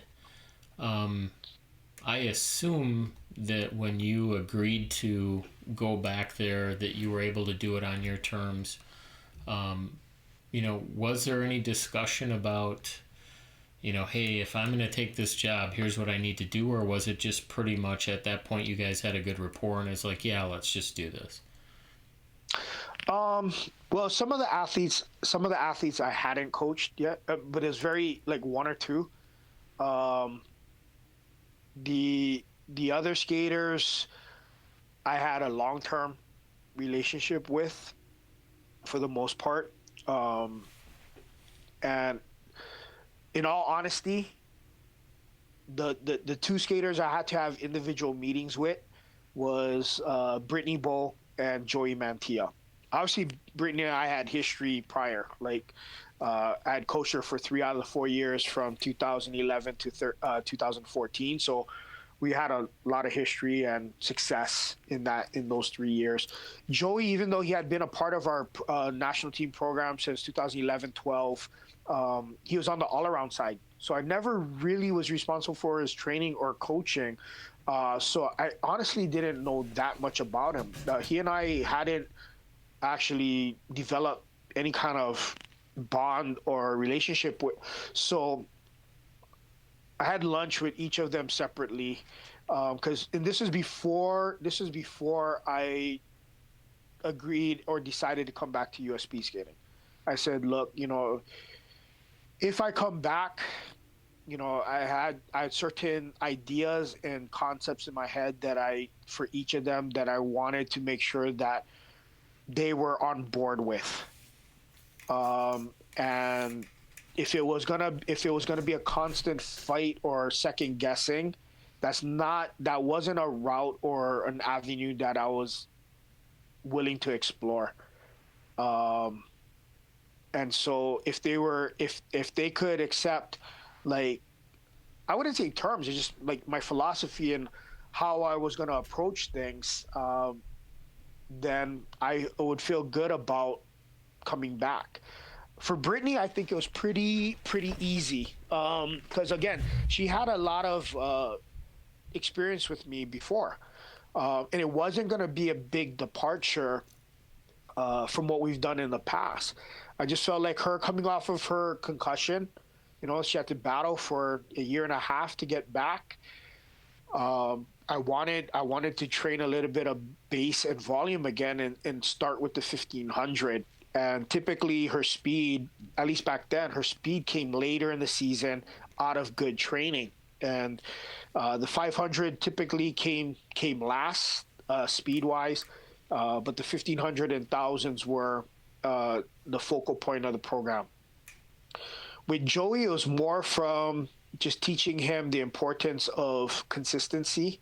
I think he was an athlete that focused too much on how he felt day to day, and that can work to a point. But when you're trying to periodize and get down to a day or two where you got to be really really good, to me that left too much guessing games, and I'm not a person that likes to guess. I like to know exactly, or at least to within a few tenths, where my athletes are at going into a competition. I thought he had a lot of growth to do. It was pretty apparent early on in those first 6 months that he still, after about almost, the better part of a decade, that he didn't know how to race individual races. So there was some, through those fall World Cups, there were some heated exchanges between me and him, because I had to really break down the fact that it surprised me, and we laugh when we look back on that time. We both laugh because, like, I mean, there were some, like, whether it was on the ice or away from the track at the hotel or at the in our offices, is just like, dude, what are you not getting? Like, I've seen dogs learn faster than you. Like, yeah, how many times you got to do something before you understand what you're trying to do, and then figuring out race profiles and stuff like that. And it came down to, after 1500 in Poland at that fall World Cup, where he had a bad performance, in his head, and it wasn't a great performance, but it wasn't terrible. And we're having it out on the ice, and then I said to him, you I'm gonna since you like to ride motorcycles, I'm gonna get use motorcycling as a motorcycle as an analogy. You think when the gun goes off, you just throttle and redline it the whole way? You think your motor's gonna last that the whole race? Redlining it? You think your tires are not gonna burn out? No. When you race on an oval, whether it's an Indy car or a NASCAR or a motorcycle, you got to know how to drive the track. You got to know how to throttle the engine, so you can get to the finish line. You're just going full out. Like how have you not understood that there's a race profile to each individual distance that you do? And talking about just a power curve in a skating stroke. I remember telling him, like, you think, like, a skating stroke is high peak and then drop off, but a skating stroke is actually not that high, but it's a longer drop off. So the area under that force curve is greater, you know. So we got back to our hotel later that night, and he comes over to my room to talk about it a little bit more and expound on that analogy, and things started to kind of click in his head a little bit more. So over the next week before we headed to Heron-Vane, and when we got to Heron-Vane, we continued to work through that a little bit more and connect the dots. And ended up getting a silver medal in the 1500 that weekend, and we started to continue to just get the momentum rolling more and more. And the more I realized, like, hey, I got to hold this guy's hand a lot more than I thought, and he was willing to walk that process, together. And so through that whole season, it was a learning process for both of us. And so, yeah, like I said, now when we look back to that first year, it wasn't always roses. Even though we ended up having a pretty good season, he won his second mass start title at the World Championships, and so forth. So from then on, the trust and the collaboration from year to year, to me, just got better and better. And yeah, so coming into back to the 2018 season, I didn't have a lot of oversight from the program. It was going to be the first time, I was going to work with Matt Corman as my program director, even though we were colleagues and we were very good friends. I consider him one of my best friends in the sport. We go back a long ways to the early 90s when we raced against each other. And we were also teammates on the national team in the mid 90s. So Matt and I have a long-standing history, and I can rely upon him for any kind of support, whether it's programming, technical, just shooting ideas off a whiteboard and stuff like that to help me connect the dots. Maybe he sees something that I'm not seeing. So to use him as a sounding board is very valuable to me. So I was excited at the opportunity of working with him in that kind of collaboration. Tom Cushman had come back that season as the all-around coach, and we had also, again, a long-standing history working together from the junior years as regional coaches, and then during the 2002-2006 Olympic quad as co-national team coaches. So, and our medical staff was pretty much the same with FICRE. I had started working with FICRE since 2004. So I felt like I was walking into a very familiar situation, and I always consider US Speedskating my family. Even when I left in 2014, I never thought that door was closed to me permanently. I always felt like if I wanted to find my way back into the organization, that the door would be open at some point. So I felt good about coming back at that point. Excellent. When you get a new skater that comes onto the team, whether it's national team or Japan, whatever, but what's kind of the first thing that you do when you get a new athlete? I mean, beforehand we'll have like an introductory meeting. I'll explain my expectations, what they can expect from me, what I expect from them, what my focus is, what my philosophy is. I don't look for a meteoric rise in improvement. More often than not, I've seen meteoric progressions have a meteoric drop off. I'd rather have a slow, sustained progression that carries from year to year. Now, for some skaters, they may make a good improvement right away. Doesn't scare me, but I want to make sure that you know things continue to progress, at least in certain areas of their skating and their programming. Same goes for if they're not making the progress initially, because I always say like it takes a year for both the skater and the coach to learn each other. It takes a year for the skater to understand the programming, how to put themselves into it, how to get the most out of it, to understand the coach's approach, how they look at intensities, volume, recovery, the rhythm, when you want to be good, when is it time to be training through a period of the season where you, in the past, it might have been important for you, but now it's a secondary focus and so forth. So sometimes that can be a little bit challenging because they're bringing in their previous experiences into a new situation that might be a little bit more foreign. So it takes a little bit of that adjustment period to go through. And again, that doesn't scare me. Uh, it just takes a little bit more massaging to make sure that they stay process oriented, because a lot of times they feel like if they're skating better, they should automatically go faster, but that's not always the case. Skating, yeah, before you can progress, it has to become automatized. But if you're constantly thinking of the things that you're changing, and your specific conditioning and strength it hasn't caught up to the technical improvements you're making, you're not going to go fast right off the bat. So there's that whole massaging of the process. And being in a time-based sport for the most part, other than the mass start, a long track, you can pretty much track how things are going off the stopwatch. But I gotta constantly remind the athletes, like, I I don't talk about times that much. I don't talk about goal times that much. We do a little bit, especially in the beginning, just to have kind of like a something on paper, because I do believe there's something powerful about seeing a number and working to achieve that number. But to me, that's a peripheral thing.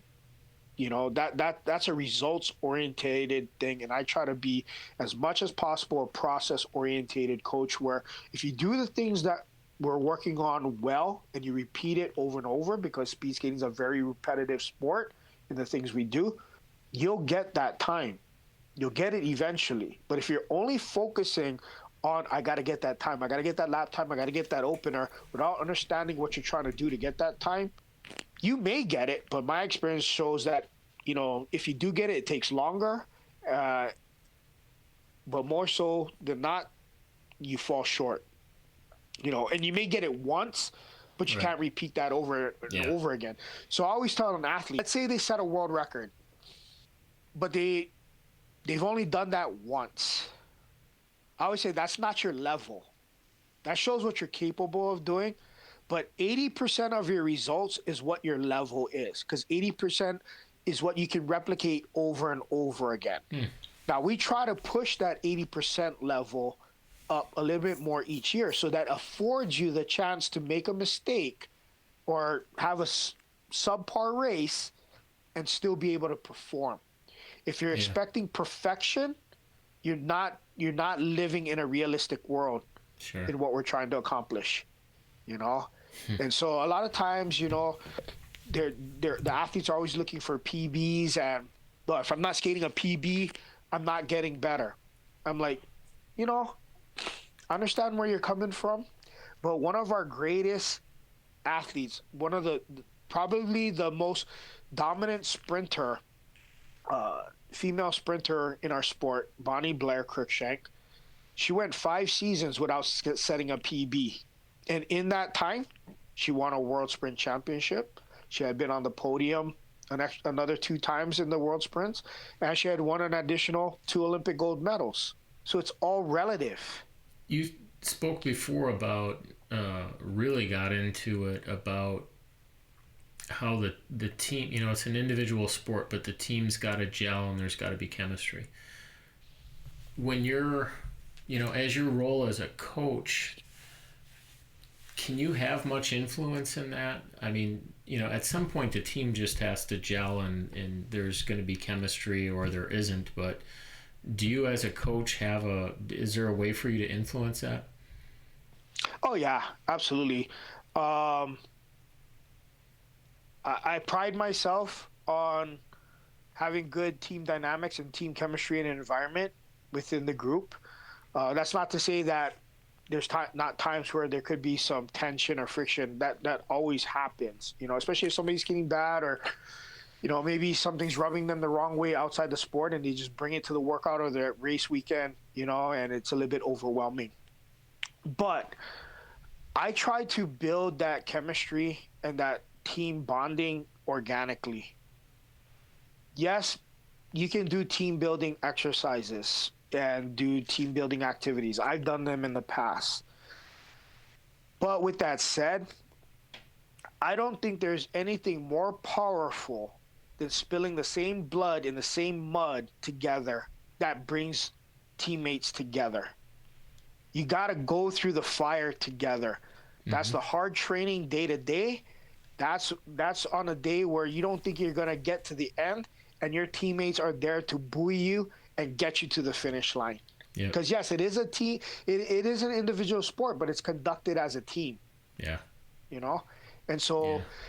so to me, like, I don't mind doing team building stuff, but as I got in the second half of my career, I started to focus a little bit more on, making sure in those specific days where I know it's going to be grueling, it's going to be tough. To me, that's going to be the team bonding day. How are they Absolutely. interacting with each other? Are they lifting each other up? You know, how are they responding after the workout's done? You know, so even if a skater may fall short in their head, like, man, I cracked three quarters of the way in, or I wasn't able to achieve the goals of that workout today. I'll go up and have a talk with them privately and say, look, this is the first time you're doing this workout. To be honest, it's designed for you not to achieve it. I'm not going to tell you that beforehand, but every skater that's ever done this training before has not achieved it at first. It's one that you got to work your way up year after year to get to actually achieve that desired result and to get to the finish line in that workout. I would be disappointed if I saw you gave up, but you didn't give up. That's what I was looking for. I'm looking to push your ceiling of your limit slowly every year so it's sustainable, you know? But I think a lot of the younger generation, yes, I say younger, late teens, even through their mid 20s, a lot of it is just instant gratification right here, right now. A lot of our culture, as you can see, is built on that, right? Yep. And so they want it right here, right now, instead of my philosophy of success is hard work over a long period of time. Yeah, I talk about it all the time. I relish the opportunity to be with my team and it's 88 degrees and it's miserable and we just finished a horrible set of inline skating laps and now we're going to do dry land. And it's but you suffer through that with your teammates, and you're right, nothing brings people together more than going through stuff together. Yep. And you start to see what your team is like when you see who's picking each other up and how they respond when they're struggling and you're trying to help. And there's a lot of character revealing moments and a lot of character building moments, and I love that stuff. Oh, absolutely. I remember a few years ago, it might have been it was either the pre-Olympic year or the Olympic year going into 22, and we had a really hard, high intensity interval workout. And I remember halfway through, after the first set, the majority of the team were already in the grave, and we might have had either four more 900s or six 500s to do, group intervals, but pretty fast. And I remember Bebo coming up to me after. She's like, "Right, guy, I don't know if I got it today, you know." And I said, "Look, give me what you got, and I'm just gonna ask you this: find a reason not to give up, whatever that reason may be. Just find one reason not to give in right now. You need to figure out a way to chip through a layer and dig down deep a little bit more that you don't think that you have right now. Just find a way, you know." She's like, "All right, all right." They get through it. At the very end of the workout, she comes up to me after. I mean, they're sprawled out on the pads, like keeled over. When she collects herself, she comes over. She's like, "Thank you for making me finish. Thank you for, getting me to the finish line today. I didn't know how I was gonna do it, but you know, I'm glad that I was able to find that extra juice to get to the finish line." I said, everyone has a little bit more than they think they have. When they think they're done, you still have about 15 to 20% left in the tank. You just have to find a way to bring that out.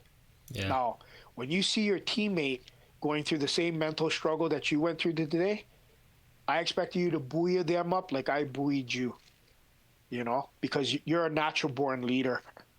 You've been a captain of a team in basketball. You've been the captain of this team for many years now. So pass along that message. And what I try to do in those moments, number one, I'll go and congratulate everybody. I'll go slap their hands, give them a high five, even if it's skaters that were doing joint training with me, the fast team or the distance team, whatever. Might be a skater that I didn't coach, but if they participated in that workout and gave everything they had, they're getting a high five from me. And then they're gonna I know they're gonna go talk about it later over lunch, or maybe a month later, or even years down the road. "Oh, you remember that time? Holy cow!" Or at least the next time when they do that workout or something similar, they're gonna know that they can do it. They're gonna grow together, and if they see somebody struggling, the next time they're gonna find out ways to help them out. You know, Yeah. those again are the biggest team bonding moments, and a lot of times, like coming into that, whether it's a day or two out, I'm gonna remind the skaters, "Hey, we got a specific overload workout coming up. Don't be dumb. Don't be stupid. Every day leading up to that is a setup for that workout. So you got to be prepared." And so I'll on certain workouts that night, I'll send either a group text or a group email, just reminding them, like, these are going to be the focal points. Be ready. It may not look hard on paper, but I can guarantee you this is what's going to make it difficult. And then I'll do it one more time. I'll reinforce it one more time before we start the workout, so it's not a surprise to them. When that lactate hits, they're ready for it. Do you have a hard time leaving your work at the office? I used to before my heart attack, for sure. That was one of the things. That I had to change in order to come back from my cardiac rehab and to reduce my stress load. The skaters had a big part in that. They respect my time away from the rink. Before, I used to get text messages all over the place or whatever. Sometimes after hours that the text could have waited until the next morning or the next day when we saw each other. There's times in the season where I gotta work at home, that otherwise I'll be at the rink until late at night, and Sure. that's just the way it is, right? Yeah. So, but for the most part, I try to get my stuff done at the rink, and I leave it there. There's days that are sometimes still long. It's on average, it's about a 12-hour day on the short end. Long days are 15 to 18-hour days. If I'm lucky, on a non-rest week, might be a one workout day where we're there together as a team, and the skaters are on their own for the afternoon workout. I might just be there for half the day. But a lot of times, then those are the days where we have staff meetings and we catch up from the medical side, from the performance enhancement side.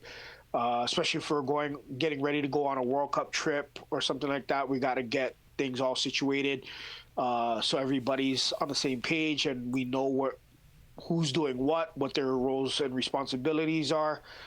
So, yeah, when we're in the dog days of the season, like right now, it's all hands on deck. Would you say that at this point, in spite of the fact that you've had to make some important changes in how you conduct your professional and personal life, is the fire as strong as it's ever been? Oh yeah, oh yeah. I mean, at this level of speed skating, I do it because I love the sport. I love everything about it. The good and the bad. Every quad has been unique in its own way, and like any athlete, coaches have to find ways to stay motivated through challenges. And I'm excited, that I had another, because after my heart attack in 2019, realistically, I thought maybe 22 was going to be it for me. That was if I got to 2022. I didn't know. I honestly didn't know how I was gonna. Cardiac rehab went well, but I didn't know how long I was gonna be able to sustain that level. Even if I made the changes, which I did.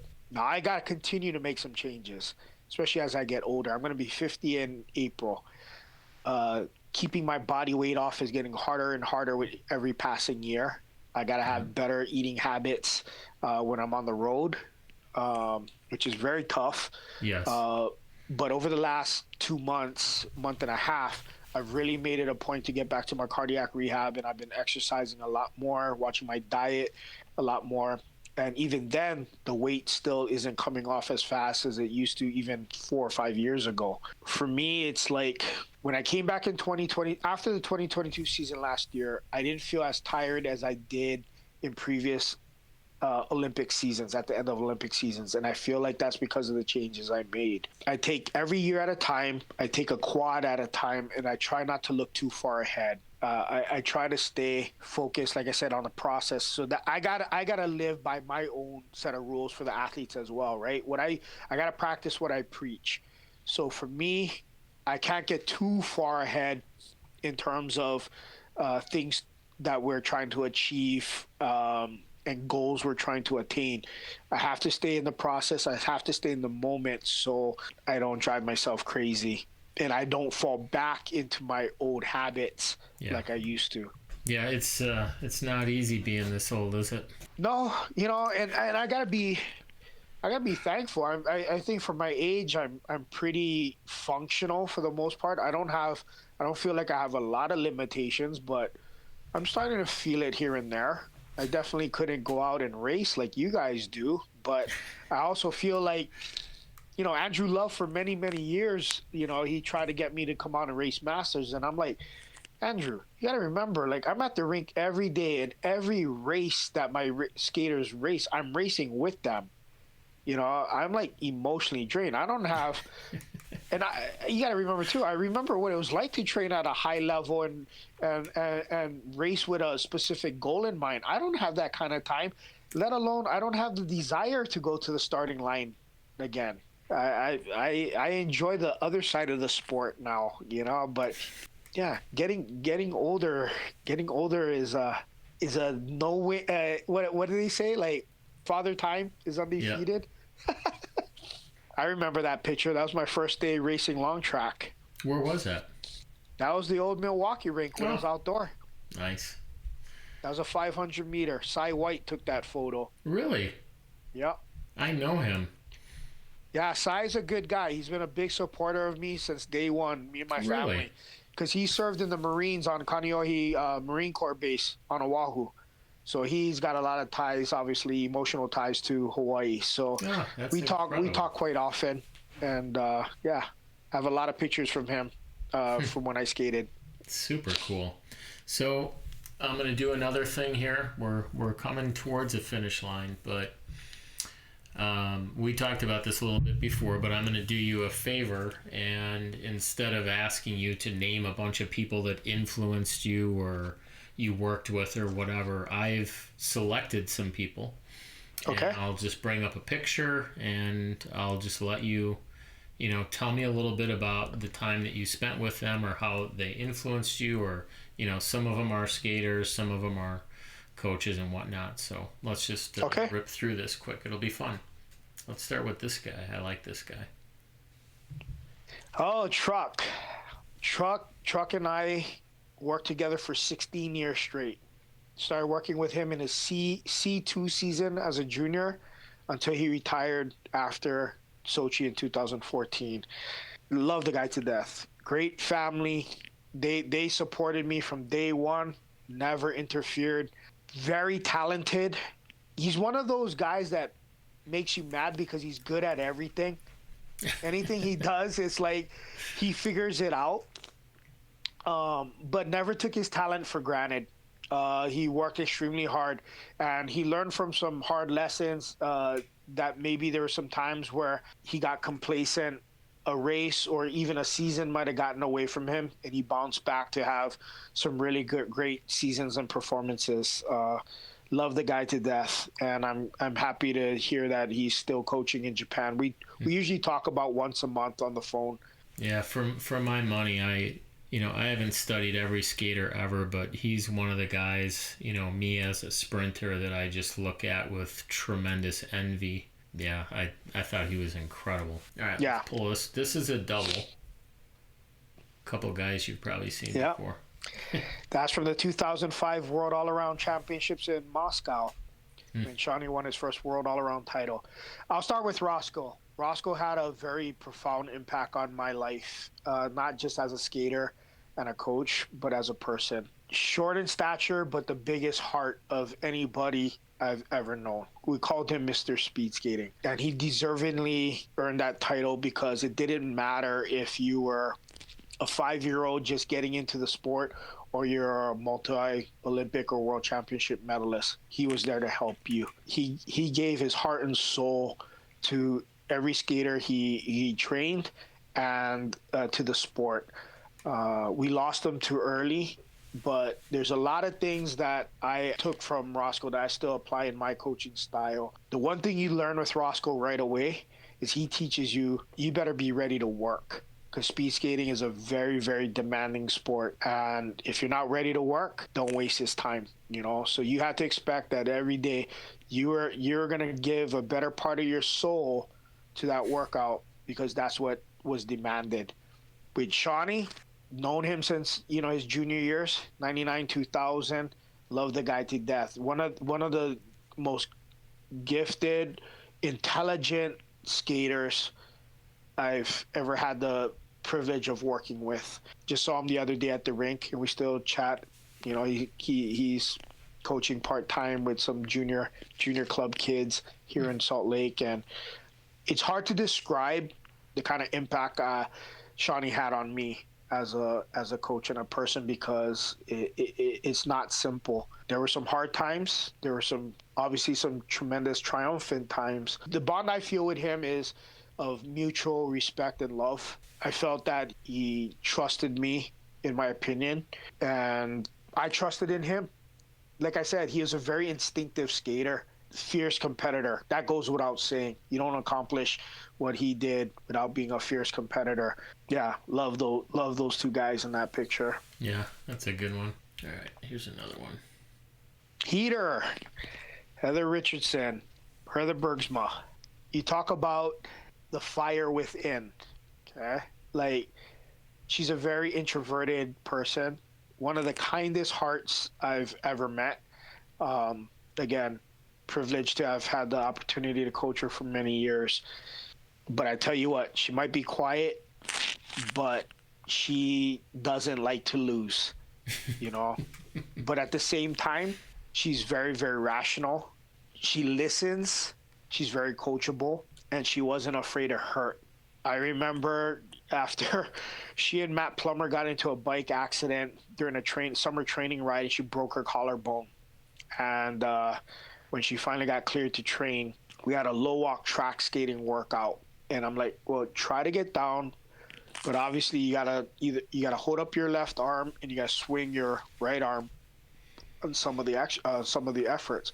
If it hurts, we'll stop. We'll make some kind of adjustment or have you do something else. She didn't have any of it. She grunted and cried through that workout, no matter how painful it was, because she knew how important that workout was. She was a fierce athlete. I love this guy. Cheek, Joey, also a very intelligent, one of the most intelligent athletes I've had the privilege to work with. I would say in a lot of ways, him and Shawnee were very similar. Kept training diaries daily, could read the field, quote unquote, very well, and was very rational in their approach. Didn't get distracted by a lot of external things.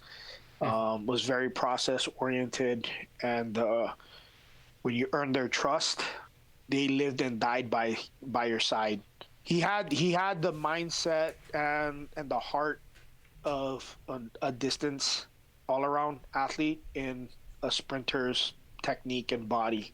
There's people I remember early on in his career, people were like, you may not ever win the Olympic 500 meter, but you could do this and that. He's like, all right, oh yeah, I'll show you. uh, but Joey's one of those guys that it was great to talk skating because it was conversations that weren't filled with BS and backstroking. It was about or ego stroking. It was about, hey, what does it take to beat this person or get on the podium or separate yourself from the pack a little bit. How we're gonna stack the odds in our favor and be at our best when we need to be. He was very diligent that way. Well, I would also add two things. Number one, I think he's incredible in the booth. So when we have the privilege of hearing him, which doesn't always happen on the broadcasts that I was able to get my hands on this last Olympics, but I think he's fantastic, and I would love to have him on this show if I can ever make that happen. So, yeah, he is good in the booth. You're right. Bonnie. Wow. Bonnie's been more than a mentor. I'm very lucky and fortunate to call her a friend, wholeheartedly. Probably the strongest mental athlete I've ever seen, or had the privilege of training with and actually being a part of a team. She was very methodical, very, very matter of fact, and realized like there were when it was a time to go and when was it time to rest. So I learned a lot from her. And I always talk about the story about how I was about ready to quit 3 months before the 98 Olympic trials. But it was Bonnie that talked me off the ledge. I didn't understand why I was so tired. I had a great summer training, first year that I hadn't had any health issues. But for whatever reason in that fall, I wasn't skating fast in training. Time trials were even worse. And we were in the locker room at the Pettit, and she's obviously done skating, but Crooker was still racing. He was trying to go for his third Olympic team, actually fourth Olympic team at that point, 98. And she's like, right, guy, like, I just think you need some rest. She's like, I know you. You don't know when to rest. Doing more training right now when you're so tired isn't going to help you. You just need to rest. You should go home for a couple of weeks. Go to Hawaii. Get away. Let your body recover. I'm like, well, I don't think, Bestie will let me take a couple of weeks off. She's like, I'll talk to him for you. I said, no. Let me talk to him. This and that. So I go and talk to Dave, and long story short, he was just like, no, I don't think taking 2 full weeks off is a good idea. We'll just take it day by day and manage the volume, based on how you feel. I said, okay, we'll go with that. So I show up the next day at the workout, walk into the locker room, Bonnie's there. She's like, right, guy, what are you doing? Go home.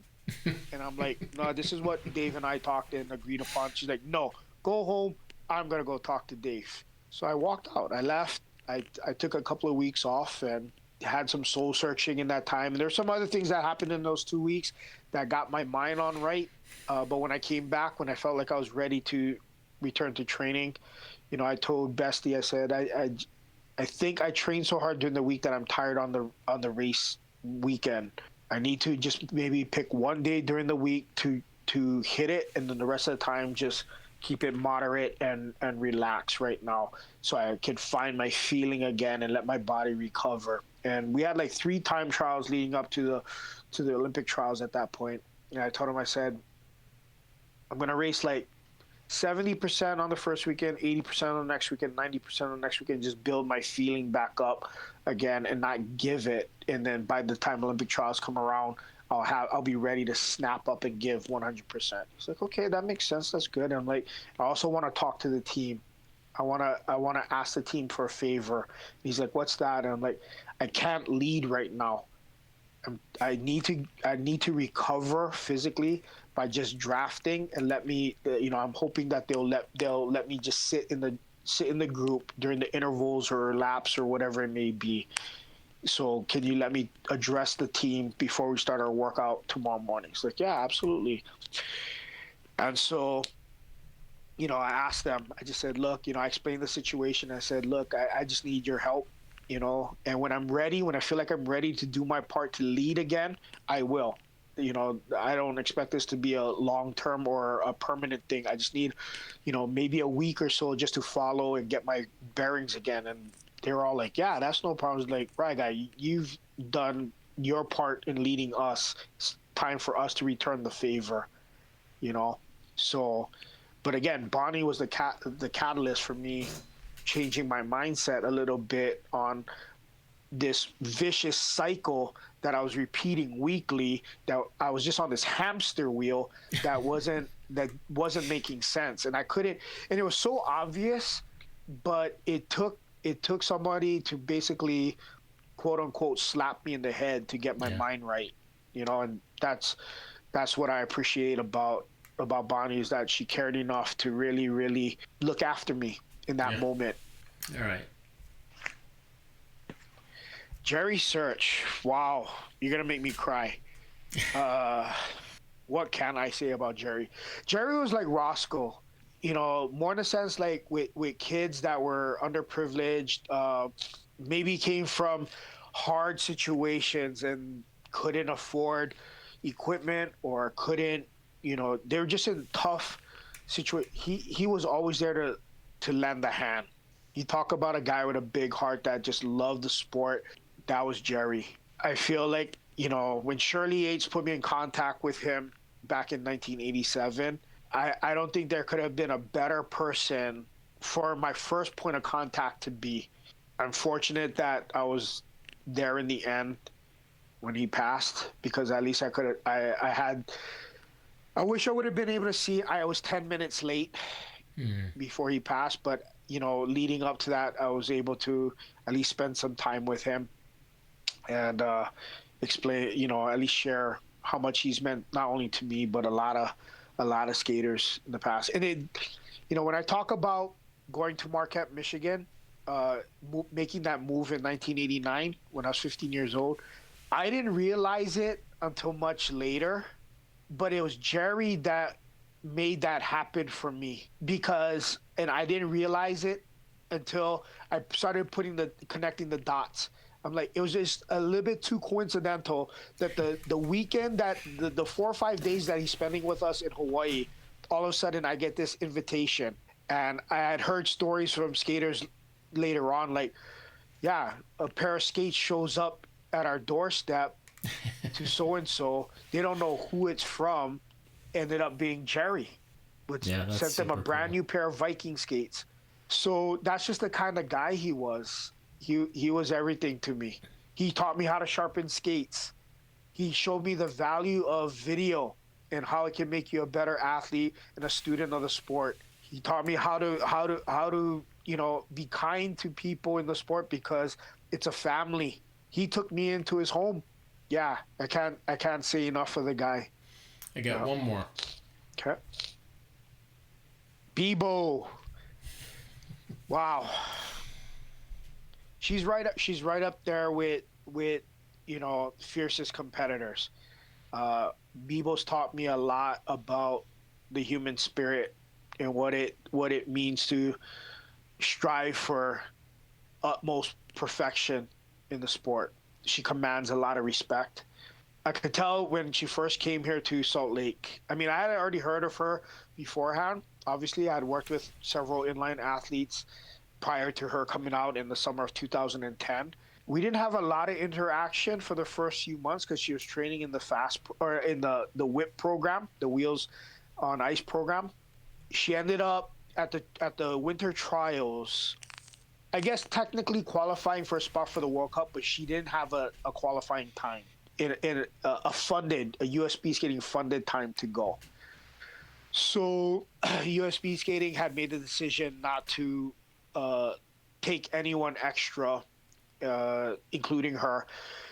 And I remember getting her phone number from Chris Tidwell or Derek Para, who were running the Wheels on Ice program at that time. I said, "Hey, I want to call. I want to give Brittany a call." Even though I'd never had a conversation with her at that point. I introduced myself. You could tell she was upset about the decision. I said, "Look, this is my perspective.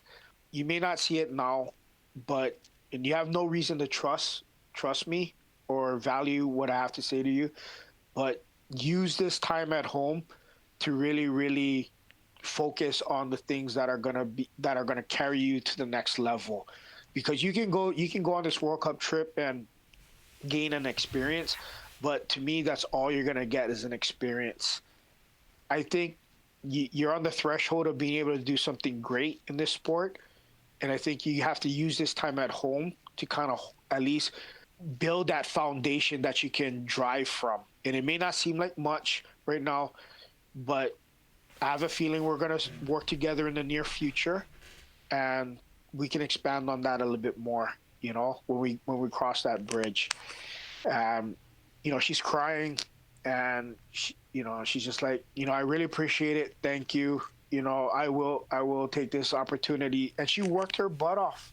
She worked her butt off in that second half of the year and made some significant improvements. And then when she came into the national team that next season, you could tell she didn't leave any stone unturned. She was anxious to fast track and catch up. That's just the type of person she is.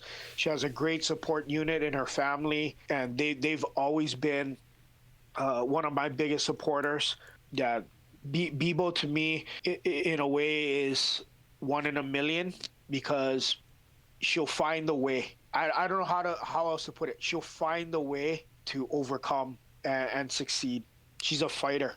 Yeah, well, she's certainly had her share of setbacks, and those sometimes are the best stories, right? I mean, not everybody's career is just this nice linear path. Yeah, yeah. I don't know of any athletes that were constant linear rise. I mean, you can look at Bonnie. Bonnie will tell you she had some hard years in between Olympic Games. I mean, that's really the only years that I get focused on domestically. But Yeah. back to me, winning world sprints or the world all arounds is just as prestigious as Olympic gold, Olympic medals in our sport. Like, I mean, to win a Samalog championship, you got to be a good skater. You don't win the title over 4 races because you're just a so-so skater. Yeah. So Bebo values that. Winning world sprints was just as important as winning the Olympics and the World Cup. Well, thank you for that. That was an excellent summary. I really enjoyed that. Tell me who I missed. Well, there's a couple. I won't go through all of them, but first of all, the man that inspired me from the beginning was Eric Hayden. Like Bonnie, I'm very, very fortunate to call him a friend, not just a colleague. I'm very fortunate that he's local here in Utah. Can reach out to him anytime I need to. Him and his wife, Karen, have been avid supporters of me, both professionally and my personal life. When I had health issues, they both took care of me. He's the greatest Olympic athlete ever, bar none.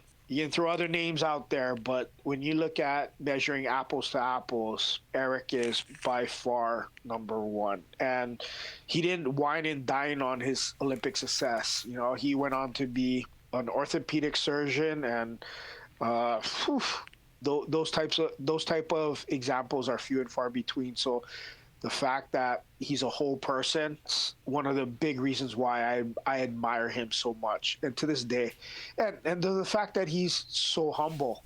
You know, you wouldn't realize, like, if you had never met him before, it's not like he was like, oh yes, I'm Eric Heiden, 5-time Olympic champion. You know, he's like, oh yeah, I'm Eric. You know, I used to skate a long time ago. I've seen him do that in situations. You know, so his humility. The other person was Finn Halverson. He changed my life professionally, and he was always a big supporter of me. He always believed in me from the beginning. Always pushed me to be my best. He always used to like keeping people out of their comfort zone, almost to the point where it was irritating. Like, at least let me enjoy the moment for a little bit, you know? Doesn't always have to be, you know, being in a period of comfortness doesn't mean it always is bad. Yeah. Let me at least enjoy the fruits of my success. That was the kind of guy he was. He liked to poke the bear. He liked to keep you on your toes, and I learned a tremendous deal from him. And I can remember a time where I'm sitting in this chair in this exact spot when he was in Canada, when he was working for us during the 2010-14 quad, and he was visiting his girlfriend at the time. And I was going through some mental struggles, and he sat here on a Zoom call with me, and I'm distraught. And he walked me through the process, and he talked me down. I'll never forget that. All right. So I got a few questions left, and then Okay. we'll call this one good. So first one, very serious question, Ryan. You can tell it's not going to be serious, but how many times is too many times to see the same movie in the theater? Is there a limit? Not if you love it and can afford it. Going to the movies isn't cheap these days, man. I know. Yeah, I told you that one time. Every time I saw a highlight from you, I'm like, oh, here we go. He's back at seeing Maverick again. You got to remember, you know, the thing is this. When the original came out, to this day, I mean, until Maverick came out, Top Gun was still my favorite movie of all time. Okay. And my family, my sister gave me crap right from the beginning. She's like, oh, another movie you get to watch 1,000 times, you know? But it was true. When I made that original post, when, you know, the day it came out on that Thursday in May, I'd waited 36 years for that movie to have a sequel, you know? But I guess it spoke to me because, you know, a guy in the twilight of his career and people second guessing him and telling him he's washed up and he can't do it anymore. And you got young guns trying to take him out, and it kind of spoke to me. And it's just like, I got one last test flight in me. I'm not done yet. All right. So I like this. This is a new thing. I tried this with Emery the other day, so I'll try it with you. So you got to finish this sentence. If I was not a speed skating coach, I would be a blank. Either a chef or a physical therapist or in the sports medicine field. I thought it might have something to do with this, but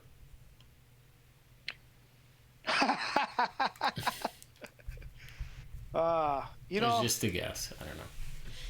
I'm a fish. Growing up in Hawaii, I always loved being in the water, whether it was snorkeling, boogie boarding, surfing, whatever. Whether it's in the ocean, the swimming pool, I spend a lot of my free time in the ocean.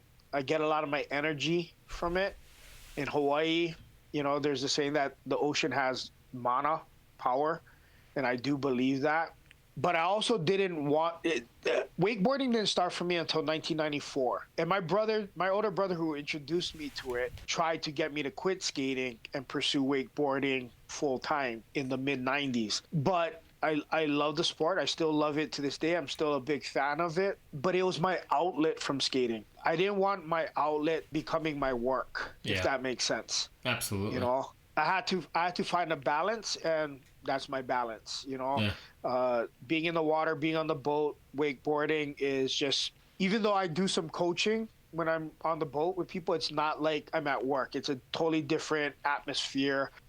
There's no competitive side to it. At least in our situation here with our crew of friends that we ride with, we're just all there to push each other. And at least, I stopped trying to progress my riding after I blew out my knee in 2004 wakeboarding, Mm. which was my second catastrophic injury and surgery. First one was in 1999 on Okachi Lake in Wisconsin. I broke my femur Mm. um, getting ready for a contest.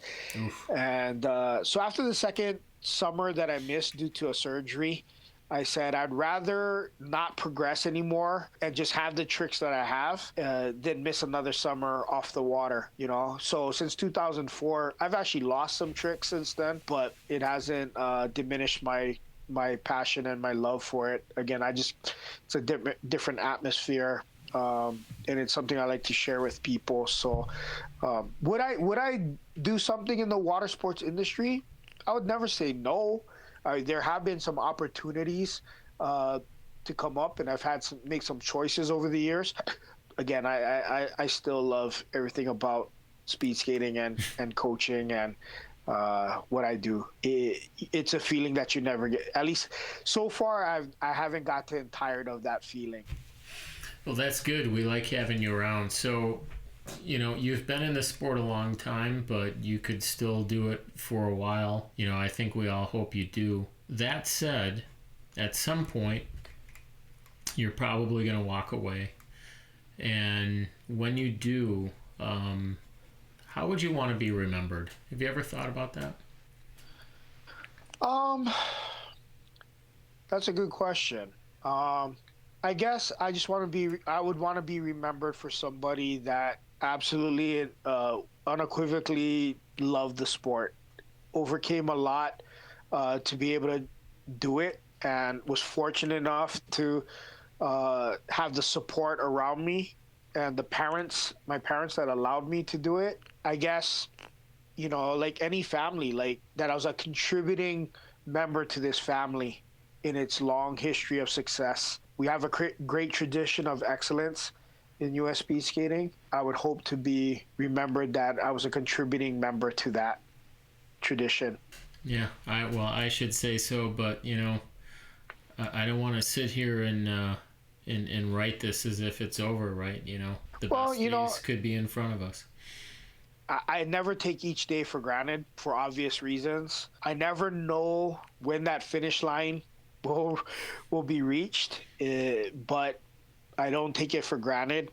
I also have to be realistic with myself about how long I can do this job at this level, have the temperament, the patience to do it.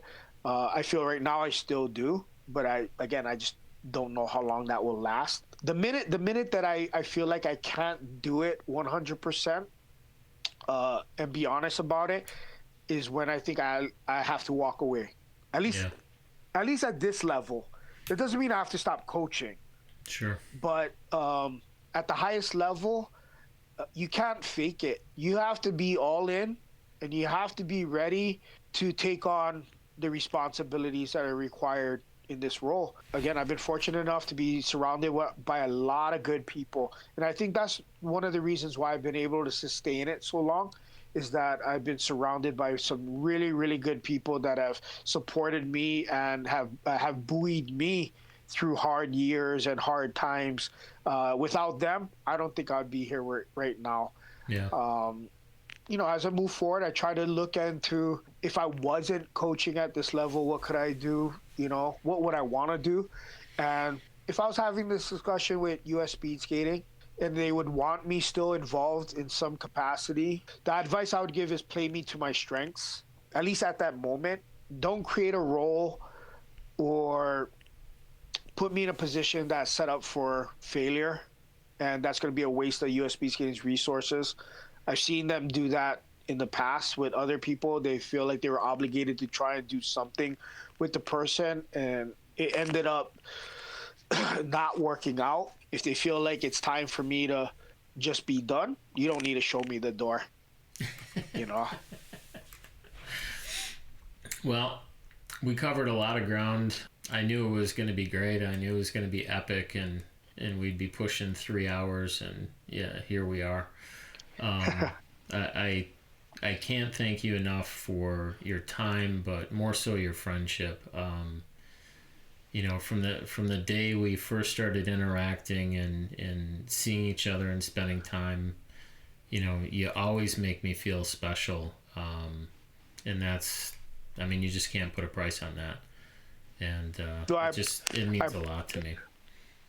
well, it's reciprocated, and the feeling's mutual, Dan. I appreciate it, and I appreciate you with what you're doing with this podcast and how you're promoting the sport in a positive way and getting stories out that might have never been heard otherwise. So keep up the great work, because what you're doing is important. Yeah, I appreciate that a lot. And I was telling Emery yesterday that I struggle closing these episodes because I always end up letting the guest say something and I just jump to the finish and the guest is still trying to talk and I'm playing the outro.